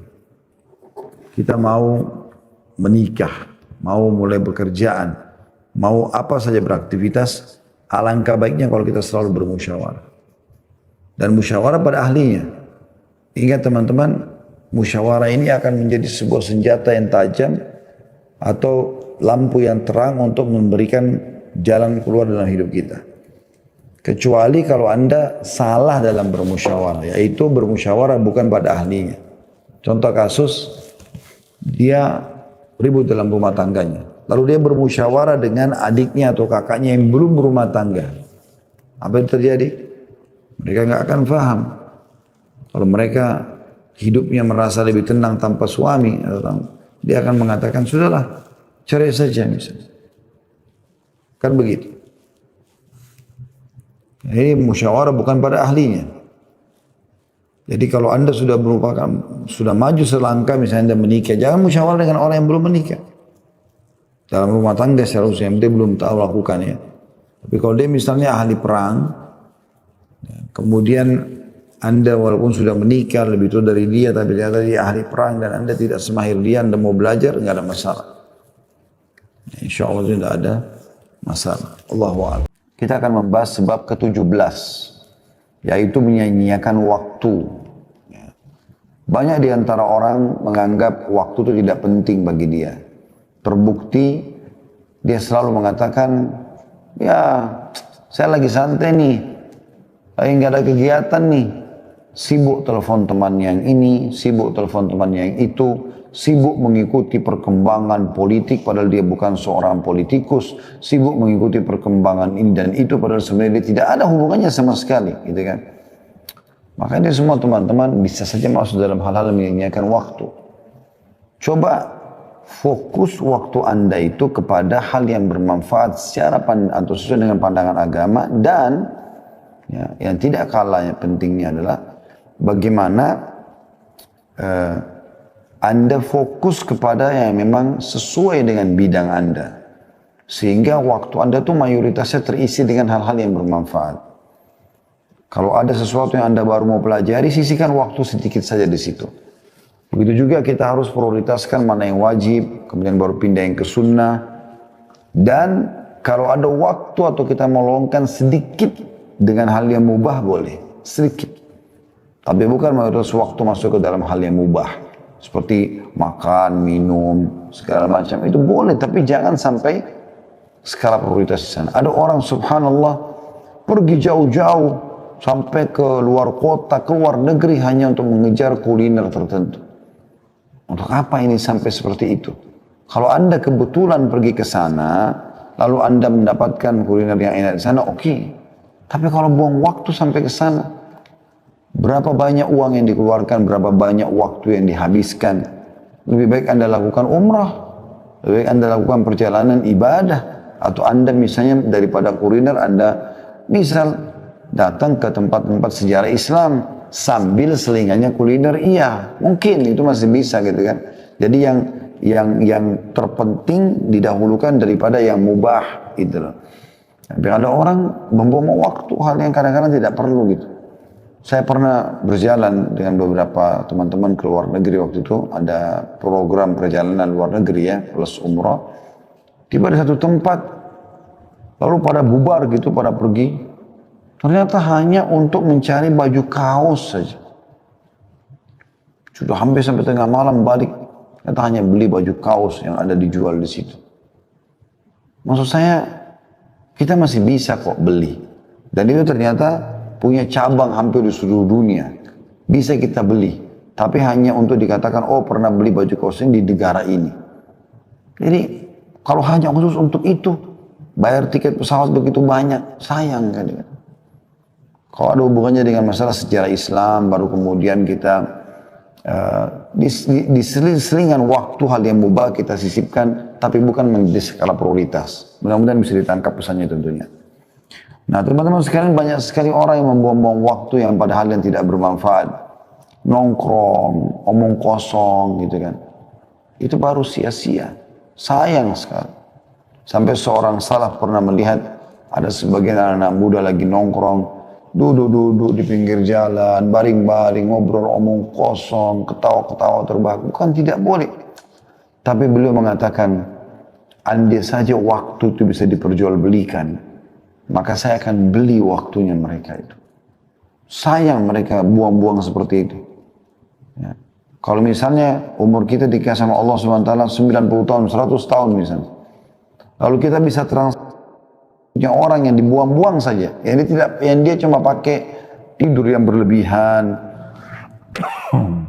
kumpul sama teman-teman yang memang omong kosong, apalagi pakai kemaksiatan. Mau dijual, kita beli aja. Satu hari 24 jam dia pakai omong kosong 3 jam. Kita beli aja berapa dia mau beli. Dengan nilai apapun. Para salafus saleh sampai ke sana pikirannya. Saya akan bacakan teman-teman yang dikatakan oleh penulis di sini di poin ke-17 sebab lemahnya iman di halaman 88. Menyanyiakan waktu. Sesungguhnya karunia yang paling besar yang diberikan Allah kepada seorang muslim adalah menggunakan seluruh waktunya untuk beramal soleh. Bayangkan kalimat penulis ini, seluruh waktunya. Bahkan kita sudah pernah berikan gambaran teman-teman sekalian, hal yang mubah bisa berubah menjadi sunnah, bisa berpahala. Contoh, makan, minum, tidur, mandi. Pada saat Anda meniatkan memang untuk ibadah. Tidur supaya memberikan hak badan. Tidur supaya Anda bisa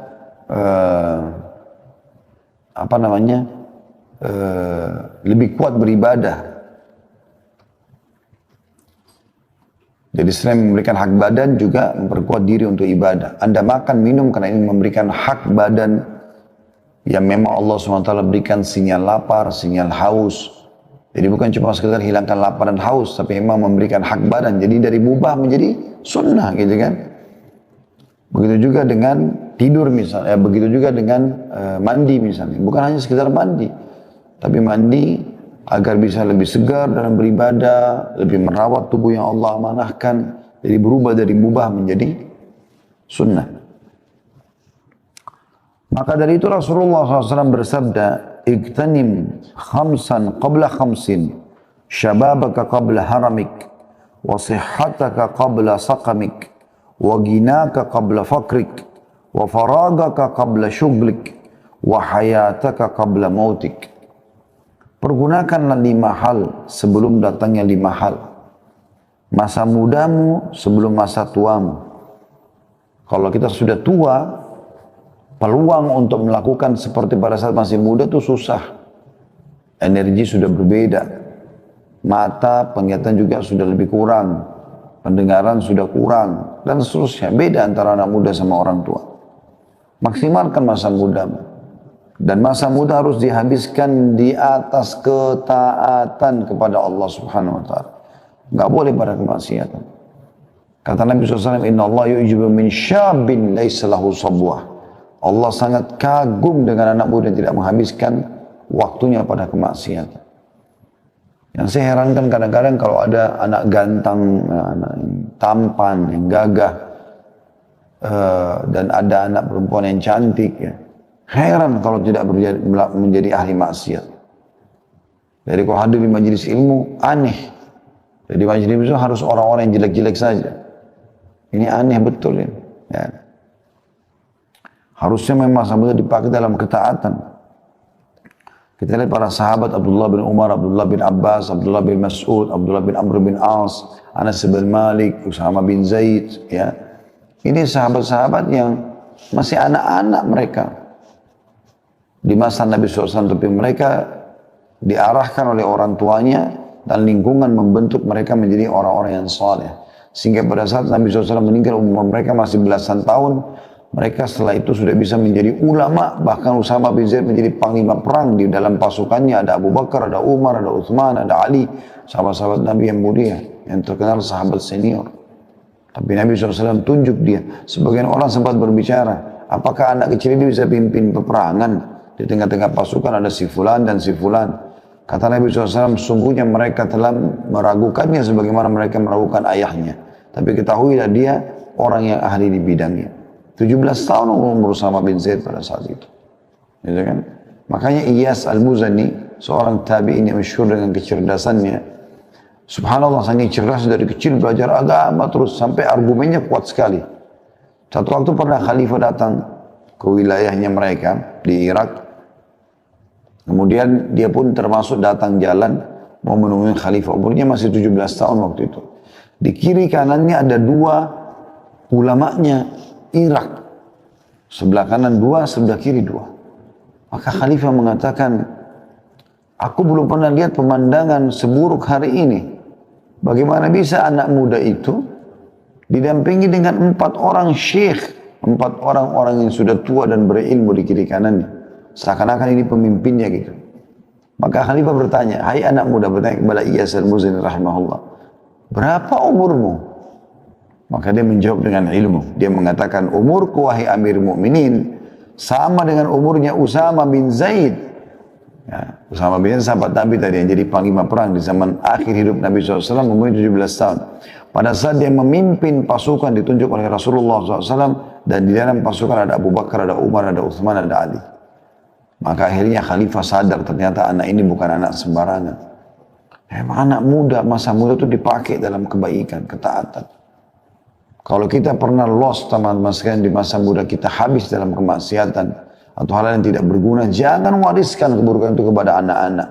Bentuk mereka menjadi generasi Rabbani, generasi yang kita jadikan sebagai penutup kesalahan kita di masa lalu. Supaya apa yang gagal kita di masa lalu, kita tidak boleh lagi menjerumuskan mereka pada kegagalan yang sama. Dan ada orang mewariskan masa buruknya, dia hamil di luar nikah, dia juga suruh anaknya, nggak apa-apa kok ibu juga dulu begitu. Nggak apa-apa, Syarana ayah juga dulu begitu. Jadi dia biarkan anaknya sama dengan dia, na'udzubillah. Yang kedua, masa sehatmu sebelum sakitmu. Selama anda masih sehat, jaga teman-teman sekalian. Pakai dalam ketaatan. Nah kalau sudah sakit, susah. Udah nggak bisa buat apa-apa. Ada pengusaha terkenal dari Jepang baru memimpin meeting dengan proyek jutaan dolar dan terkenal orang yang sangat sukses menjadi buah bibir di tengah-tengah orang. Malam hari dia tidur tiba-tiba stroke. Besok pagi dia sudah lupa semuanya ilmunya. Perusahaannya tinggal hanya membiayai dia sampai dia meninggal. Gitu kan? Orang tidak tahu kapan terjadi masa itu kepada dia. Jadi gunakan masa sehatmu sebelum sakitmu. Kesempatan emas. Kemudian yang ketiga, kayamu sebelum miskinmu. Mumpung kaya, sedekah. Kalau sudah miskin, sudah susah nanti. Mumpung kaya, umrohlah, hajilah. Bersedekahlah. Itu yang ketiga. Yang keempat, waktu luangmu sebelum sibukmu. Jadi kalau pas ada waktu kosong, pakai dengan hal yang baik, hal yang positif. Kalau hal yang buah masih boleh, tapi kalau sudah masuk kepada hal yang haram, jangan. Tapi kesempatan emas, mumpung lowong, pakai untuk hal-hal yang bermanfaat. Dan yang terakhir, yang kelima adalah hidupmu sebelum matimu. Orang kalau sudah mati terputus amalnya, kecuali sebagian kecil. Mungkin bisa terjadi, ya, kalau dia sudah mempersiapkan amal jariah misalnya buat dia, dan seterusnya. Ya. Jadi ada seseorang di Yaman, kaya raya, miliarder. Dia orang yang baik sebenarnya. Tapi dia selama ini selalu sibuk mengembangkan usahanya terus. Satu waktu ini yang membuat dia sadar sampai diangkat kisahnya itu kisah tentang 2 kilo atau sekilo anggur. Penyebab dia sadar. Dia lewat waktu dia mau ke rumahnya, ada orang yang baru petik anggur dari pohonnya dijual di pinggir jalan. Dia lihat, buah ini ranum, kelihatannya segar sekali. Dia beli sekilo atau 2 kilo kalau saya salah ingat sekitar begitu. Dengan niat dia ingin bawa ke rumahnya supaya nanti di rumahnya bisa makan sama anak dan istrinya. Begitu tiba di rumah, dia bilang sama anaknya sama istrinya, ini nanti sebentar habis sholat duhur kita makan sama-sama. Persiapkan aja. Dikasihlah kepada mereka. Kemudian dia pun duduk lalu sholat duhur di masjid. Subhanallah, begitu dia pulang dari sholat duhur, sudah dihidangkan makan siang, dia tanya, mana anggur tadi yang saya beli? Kata mereka, sudah habis kami makan tadi. Kata istrinya, anak-anak berebut tadi jadi habis. Tiba-tiba dia terenyuh gitu. Dia berpikir, apa yang sedang terjadi? Sebenarnya orang ini mampu membeli seluruh kebun kurma, seluruh kebun anggur itu. Karena dia orang kaya raya, mampu dia beli, bukan cuma sekilo 2 kilo. Tapi mungkin pada saat itu, memang dia beli untuk sama-sama dinikmati. Kenapa dia nggak dilibatkan? Dia langsung berdiri, dia nggak makan siang, dia keluar, dia keluarkan hampir seluruh uang perusahaannya, dibangunkan masjid, bangun berapa masjid, bangun rumah anak yatim, proyek-proyek sosial, semua dia sibuk dengan itu. Orang-orang tiba-tiba heran melihat karena dia tidak pernah lakukan itu. Setelah selesai proyek itu ada yang bertanya, kenapa Anda tiba-tiba melakukan semua ini? Dia bilang, gara-gara sekilo atau 2 kilo anggur. Dia ceritakan. Saya beli, saya bawa ke rumah. Ternyata saya mau makan sama-sama. Mereka tidak memperdulikan keinginan saya itu. Padahal cuma sekilo anggur. Atau 2 kilo anggur. Mereka makan sendiri. Maka bagaimana saya bisa harapkan mereka pada saat saya sudah meninggal. Mereka akan membangun masjid buat saya. Mereka akan berbuat amal saleh buat saya. Anggur saja mereka tidak mau sisain buat saya. Ini kan banyak terjadi begitu. Suami bawa makanan ke rumah. Pulang pengen makan sudah nggak ada. Anak-anak sama istri sudah makan habiskan. Nggak ditinggalin buat suaminya. Nggak dilatih anak-anak biasa berbagi dengan ayahnya. Padahal dia yang kerja setengah mati. Subhanallah. Seperti itulah. Jadi maksimalkan masa hidup sebelum matimu. Karena kalau sudah mati kita belum tentu bisa berbuat. Apalagi kita berharap ahli waris kita melakukan, belum tentu. Belum tentu semua itu. Kalaupun dia lakukan, berapa banyak yang dia lakukan dari kebaikan. Pasti juga akan penuhi kebutuhannya. Selanjutnya kata penulis, dan karena sangat urgennya waktu, maka Allah SWT telah bersumpah demi waktu dalam kitab suci. Dalam surah Al-Fajr ayat 1 sampai ayat 2, A'udzubillahi minasyaitonirrajim. Wal fajri walayalin ashr, demi fajar waktu dari mulai pagi hari dan 10 malam. Walaupun ayat ini berbicara tentang 10 awal pertama atau 10 hari pertama bulan Zulhijjah ya. Juga yang sangat masyhur tentang surah Ad-Duha ayat 1 sampai ayat 2. A'udzubillahi minasyaitonirrajim wad-duha wal laili idza saja, dan demi waktu matahari sepenggalan naik dan demi malam apabila telah sunyi. Dua-duanya harus kalian maksimalkan. Dan yang masyhur surah Al-Asr.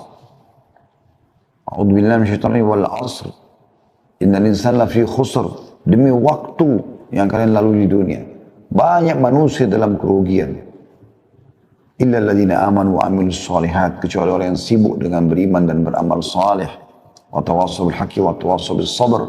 Saling memberikan wasiatlah untuk kebaikan dan saling memberikan wasiatlah untuk kesabaran.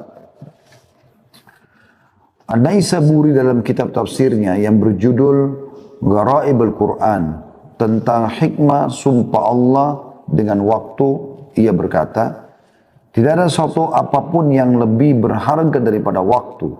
Pengkhususan Allah dengan waktu itu merupakan petunjuk bagi bahwa manusia cenderung melakukan hal-hal yang tidak baik dalam hidupnya, serta menyalahkan waktu itu, menyalahkan waktu jika ia mengalami penderitaan dan kerugian.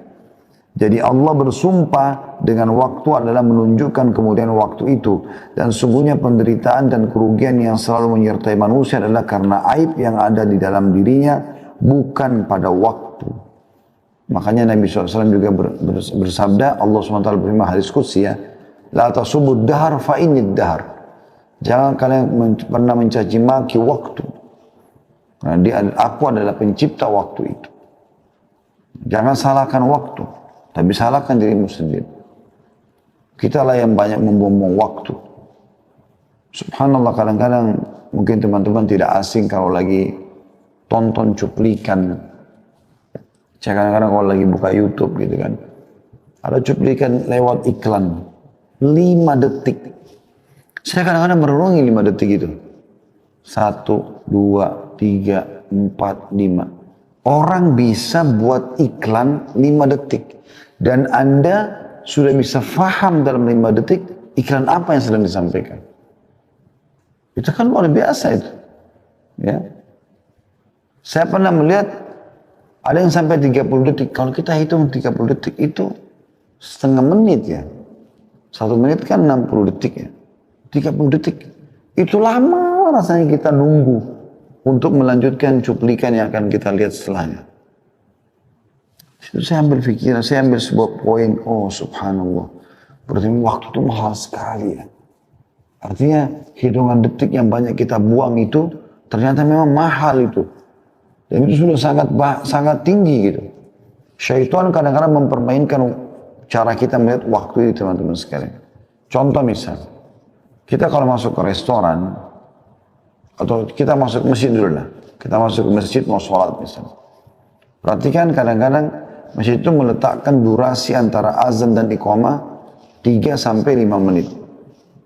Itu 5 menit sudah dianggap lama.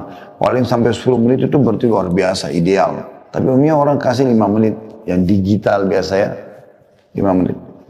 5 menit itu teman-teman kalau menunggu iqamah sholat, lamanya rasanya. Syaitan mempermainkan itu buat kita. Lama, padahal situ kita bisa kita rasa lama. Padahal sebenarnya itu waktu yang sangat mahal. Disitulah saat kita berdoa karena waktu mustajab. Allah terima apa saja hajat Anda selama tidak minta yang haram. Selama ikhlas karena Allah. Di hari 5 kali kita punya kesempatan. Subuh, duhur, asar, maghrib, isya. Mustajab doa. Kita bisa sholat qobliyah. Ini luar biasa sebenarnya. Tapi kita rasa lama, berharap kadang-kadang buru-buru, baru 2 menit sudah langsung iqamah. Karena buru-buru menyelesaikan sholatnya. Tapi kalau kita masuk ke restoran, nunggu, pesan menu kesukaan, tapi ini maaf Pak, atau Bu, masih lama sekitar 15 menit. Oh nggak apa-apa. Apa-apa, 15 menit pun nggak apa-apa. Jadi pendek. Pada saat mau makan, pada saat mau apa, ada bahkan orang naudzubillah pacaran membuang waktu biar sampai berjam-jam, nggak masalah. Dianggap nggak masalah. Tapi kalau dulu sama pasangannya jenuh, ya. Atau pasangan halal ya maksud saya. Jadi di sini ditekankan sebenarnya aib itu adalah pada diri seseorang, bukan waktu. Karena waktu tidak pernah ada aibnya. Dia akan terus sama saja. Ibnu Qayyim rahimahullah berkata, seorang manusia sejak pertama kali menginjakkan kakinya di bumi ini, maka saat itu ia telah menjadi seorang musafir yang melakukan perjalanan menuju kepada Tuhannya. Dan masa perjalanannya adalah umur yang telah Allah tetapkan baginya. Diriwayatkan dari Ibnu Abbas radhiyallahu anhu telah berkata, Rasulullah SAW bersabda, ni'matani maghbunun fihi ma katsirun minan nas. As-sihhat wal faragh. Terdapat 2 nikmat yang banyak manusia tertipu pada keduanya, yaitu kesehatan dan waktu luang. Hadis riwayat Bukhari dan Tirmidzi. Ya. Jadi banyak orang subhanallah yang ini akan lagi sehat tidak pernah mau ibadah. Nanti sudah sakit, sudah lumpuh, baru sibuk mau ibadah. Baru mau umroh haji, sudah susah pakai kursi roda. Mana Anda di masa mudanya? Ya kan? Sudah rabun matanya baru mau belajar Quran. Mana Anda pada saat masih terang matanya? Ya. Nanti sudah terlilit utang baru berpikir mau sedekah. Bagaimana caranya waktu lagi lapang kenapa nggak sedekah? Ya, sayang sekali. Ibnu Battal berkata, sedikit sekali manusia menyadari kedua nikmat itu dan mensyukurinya dengan kebaikan. Ya, nikmat sehat dan waktu luang ini adalah nikmat yang besar. Dan cara untuk mensyukuri nikmat itu adalah memaksimalkan keduanya. Maksimalkan kesehatan di atas ketaatan, maksimalkan waktu luang di dalam ketaatan. Waktu adalah umur manusia dan kehidupannya. Hari yang berlalu makin mendekatkannya kepada kehidupan akhirat. Dan hari-hari itu ibarat sebuah gudang. Lalu apa yang disimpan di dalamnya? Kata Hasan Basri rahimahullah, hai manusia, hai anak Adam, kau hanya adalah potongan waktu. Potongan waktu. Potongan hari. Kalau sudah lewat satu hari dari hidupmu, maka ada yang hilang dari bagian tubuhmu. Yahya bin Mu'adz Ar-Razi berkata, membuang waktu lebih buruk dari kematian. Sekali lagi, Yahya bin Mu'adz Ar-Razi berkata rahimahullah, membuang waktu lebih buruk daripada kematian. Sebab membuang waktu berarti menghentikan kebenaran, sedangkan kematian berarti perpisahan dengan manusia.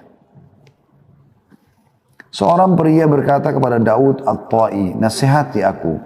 Maka kedua matanya berlinang air mata dan berkata, wahai saudaraku, sesungguhnya siang dan malam adalah fase-fase yang dilewati oleh manusia satu persatu. Hingga semua itu berakhir sampai pada akhir perjalanan mereka.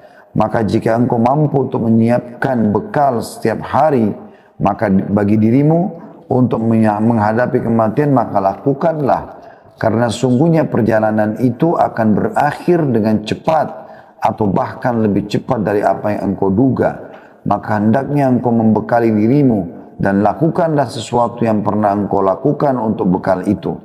Dan sungguhnya aku akan mengatakan kepadamu semua, sedang aku tidak mempunyai seseorang yang lebih mengabaikan waktu daripada aku sendiri. Karena kan kemudian beliau bangkit dan pergi meninggalkannya. Ya. Jadi orang-orang yang banyak memahami tentang masalah pentingnya waktu ini, betul-betul mereka berhati-hati sekali. Setiap detik dalam hidupnya, setiap menit, setiap jam, setiap fase waktu pagi, siang, sore, malam adalah sesuatu yang berharga bagi dia. Dia tidak akan sia-siakan. Dia cuma selalu bertanya kebaikan apa setelah kebaikan apa. Jadi selalu kebaikan kepada kebaikan yang lain. Terus saja begitu. Kata beliau, semoga Allah memberikan rahmatnya kepada para salaf atau pendahulu kita. Mereka benar-benar mengetahui akan pentingnya waktu dan mereka benar-benar telah memeliharanya dengan sebaik-baiknya.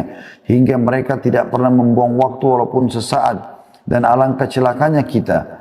Walau kita berlalu dengan sia-sia tanpa faedah. Atau waktu kita berlalu sia-sia tanpa faedah. Kematian selalu datang menimpa orang-orang yang berada di sekitar kita secara tiba-tiba. Akan tapi semua itu tidak menjadi pelajaran dan peringatan bagi kita. Bahkan yang terjadi adalah penyanyian terhadap waktu dan sikap selalu tanda kutip menunda-nunda dan terus menunda.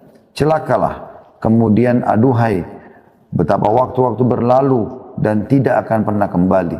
Lalu apa yang telah kita simpan di dalamnya dan bagaimana kita telah menyia-nyiakannya.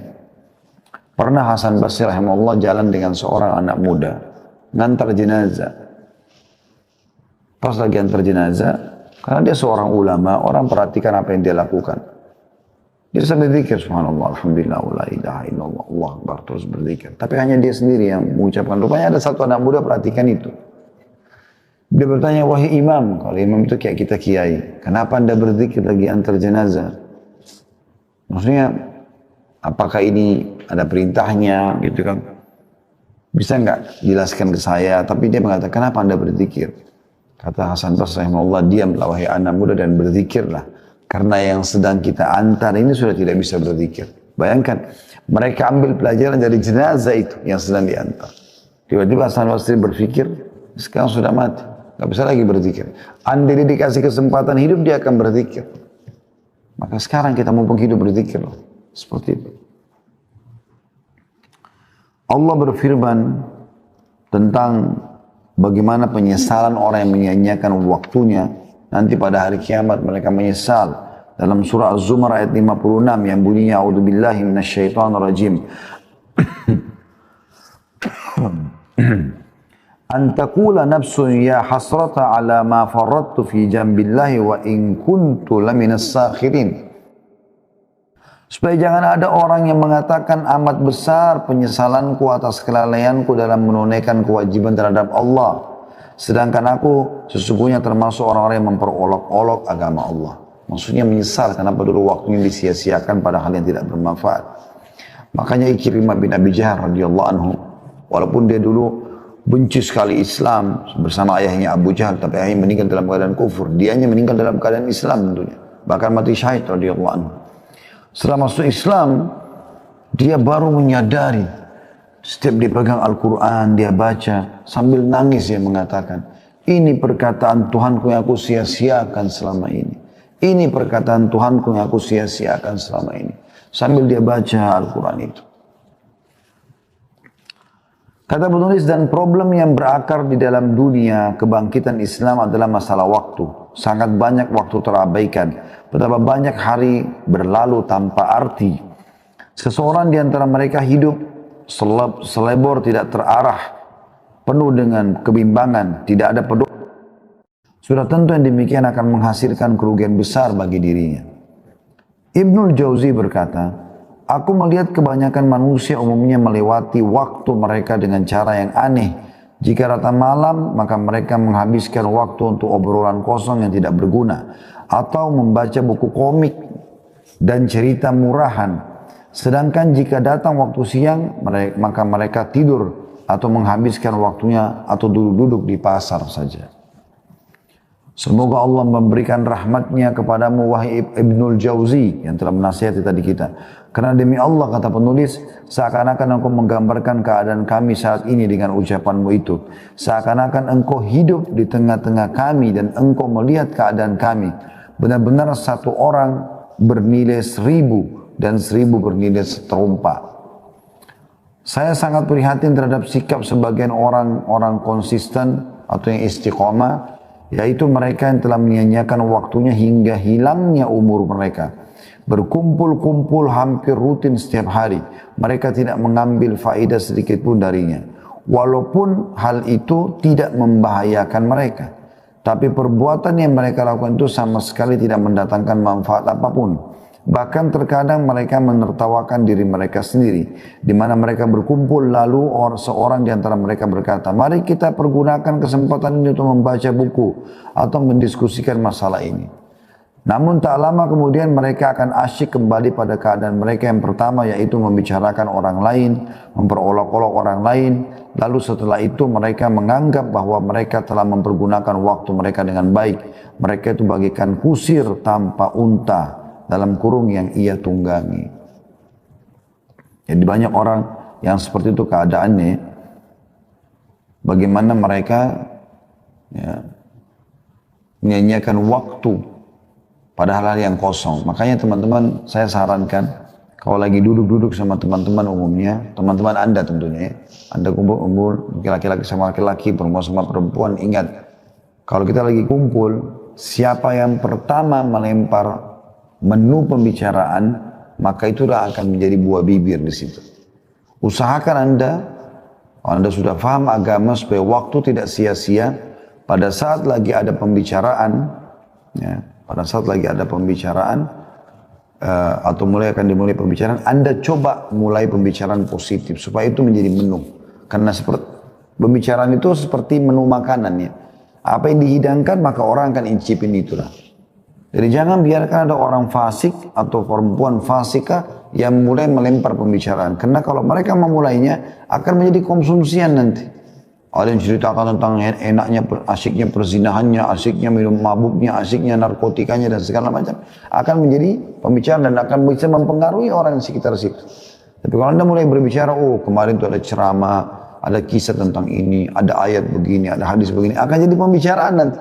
Kalau mereka belum paham, mereka akan bertanya kepada Anda dan mulailah terbuka pembicaraan. Saya berapa kali buat majelis begitu ya. Bahkan pernah di Masjid Haram Mekah dulu, waktu itu lagi Ramadan, 10 terakhir Ramadan, banyak teman-teman lagi itikaf. Saya kumpul sama mereka. Kemudian tiba-tiba saja pada saat lagi duduk, saya coba gitu kan, melemparkan beberapa perkataan atau pernyataan yang mungkin bisa membuka pintu diskusi. Alhamdulillah, terbukalah.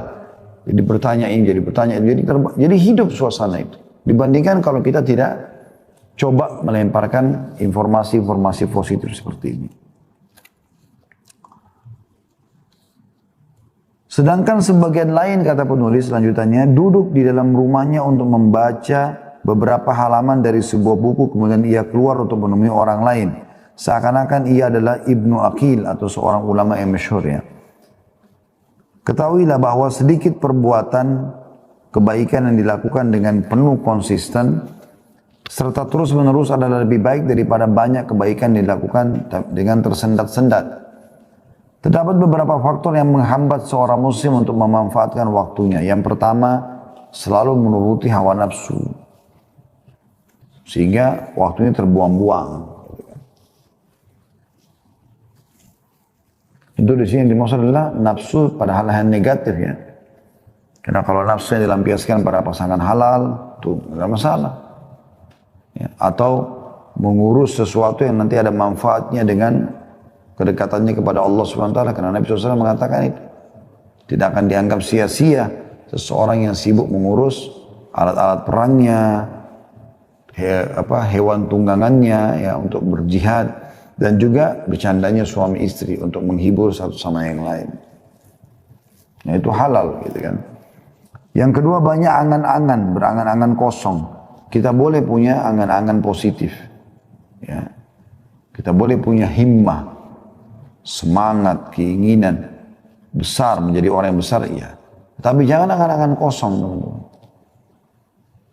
Jadi kadang-kadang angan kosong seperti misalnya, bagaimana ya kalau tiba-tiba malam ini tidak ada ya, siang aja yang ada. Lalu terjadi diskusi panjang lebar tentang masalah itu. Apa manfaatnya? Kan tidak akan mungkin terjadi. Tidak akan mungkin terjadi. Bagaimana kalau perempuan di muka bumi sudah tidak ada lagi semuanya, laki-laki semua, bagaimana ya? Untuk apa dibicarakan? Manfaatnya apa? Terus terjadilah pembicaraan panjang lebar dalam masalah itu. Itu kadang-kadang angan-angan kosong.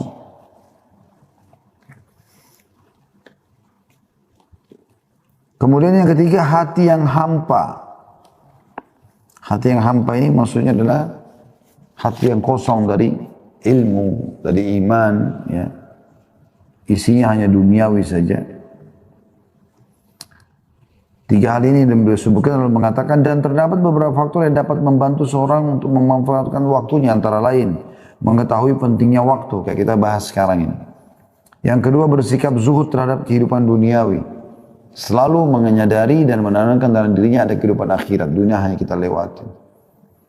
Sehebat apapun Anda jaga kesehatan, setampan dan secantik apapun paras wajah Anda, ya, setinggi apapun titel pendidikan, sebanyak apapun harta Anda kumpulkan, Anda akan mati. Kita semua calon mayit, dibungkus kain kafan, semua akan ditinggalkan. Dan hanya jadi kenangan, oh itu sepatunya dia, oh itu bajunya dia, oh itu rumahnya dia, oh itu istrinya dia, oh itu suaminya dia, itu anaknya dia. Dan Anda hanya dikenang beberapa hari. Saya pernah kasih contoh rasional itu ya. Kalau kita telusuri ke atas kita, ayah mungkin kita masih kenal. Kakek mungkin sebagian kita masih kenal. Sebagian, bukan semua. Ayahnya kakek, saya yakin kita sudah tidak kenal. Mungkin kita tidak tahu dia nikah sama siapapun. Kita tidak tahu berapa anaknya. Jarang orang tahu. Apalagi kalau kita sudah bicara kakeknya kakek. Lebih jauh lagi. Artinya, generasi yang akan mengenang Anda yang terdekat saja. Selebihnya sudah tidak diingat lagi. Makanya ada pepatah mengatakan, sesungguhnya manusia itu mati dan tidak mati tulisannya. Atau tidak mati amal solehnya. Iya, itu benar. Amal jariahnya, itu benar. Maka tinggalkan pada saat kita meninggal, teman-teman, sesuatu yang terus membuat kita panen pada saat kita sudah meninggal. Itu yang kedua. Yang pertama tadi mengetahui pentingnya waktu. Yang kedua, bersikap zuhud terhadap kehidupan dunia. Yang ketiga, ingat akan mati. Jadi kita pasti akan meninggal dunia. Yang keempat, takut kepada Allah. Jangan sampai melanggar hukum-hukumnya karena hukumannya berat. Yang kelima, selalu berdoa agar diistiqomahkan. Seperti doa yang masyhur yang Nabi SAW ajarkan kepada sahabatnya Muadz bin Jabal radhiyallahu anhu. Pada saat lagi boncengan di satu tunggangan, lalu Nabi SAW mengatakan, "Hai Muadz, demi Allah aku mencintaimu.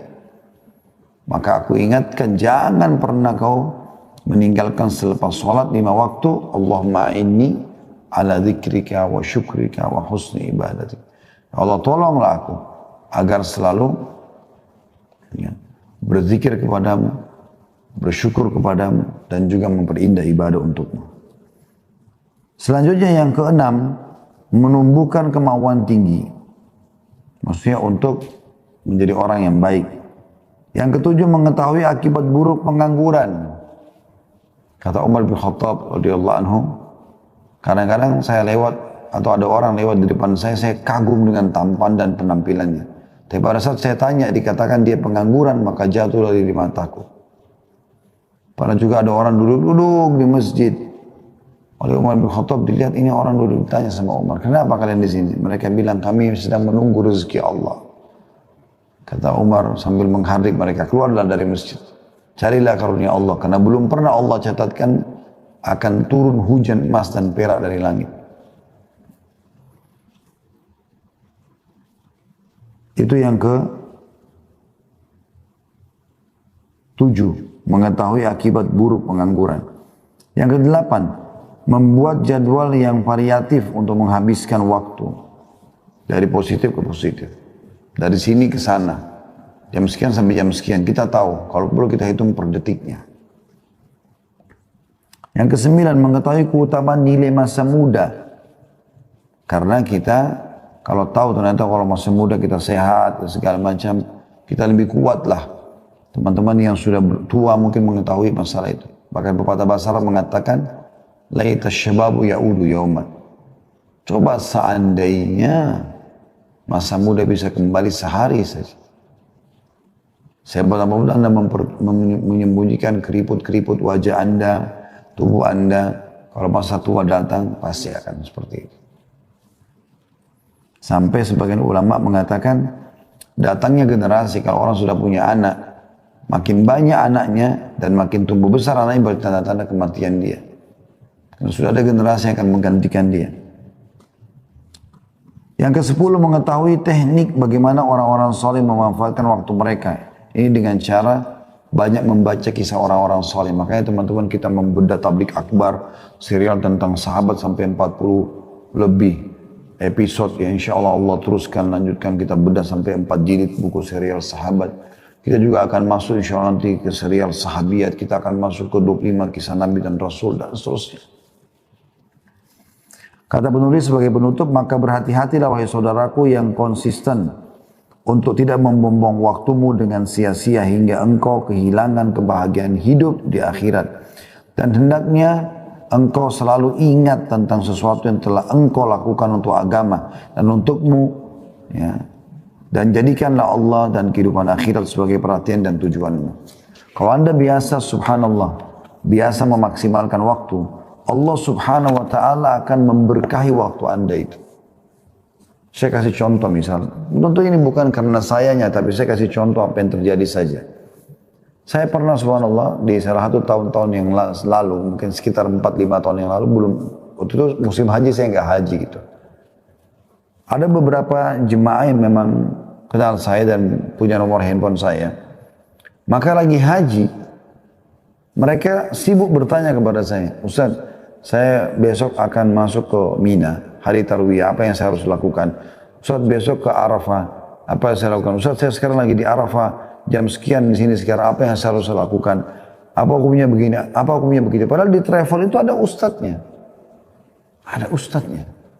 Saya tiba-tiba berpikir pada saat itu, subhanallah. Alhamdulillah Allah masih mau, maha suci Allah. Ya. Dan segala puji bagi Allah. Allah masih mau libatkan saya di pahala hajinya orang ini. Kenapa kok dia terfikir dan siapa yang gerakkan dia untuk bertanya ke saya? Kenapa dia tidak bertanya kepada ustadznya yang ada di kemahnya dia? Maka Allah mau melibatkan kita di situ. Kalau teman-teman membiasakan diri untuk memaksimalkan waktu, Allah akan berkahi itu. Bahkan kadang-kadang subhanallah, Allah mendatangkan sumber pahala kita tanpa kita sadari. Tiba-tiba kita lagi duduk, baru mau duduk istirahat sebentar, ada yang tanya tentang alamat taklim di mana, kita kirim. Tiba-tiba kita lihat cuplikan, oh ternyata ini cuplikan tentang penyadaran, tentang keimanan, tentang masalah kematian. Tiba-tiba kita share ke grup. Ada saja subhanallah manfaat yang diberikan.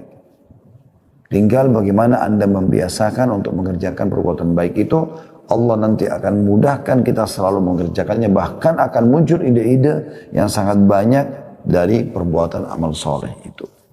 Allah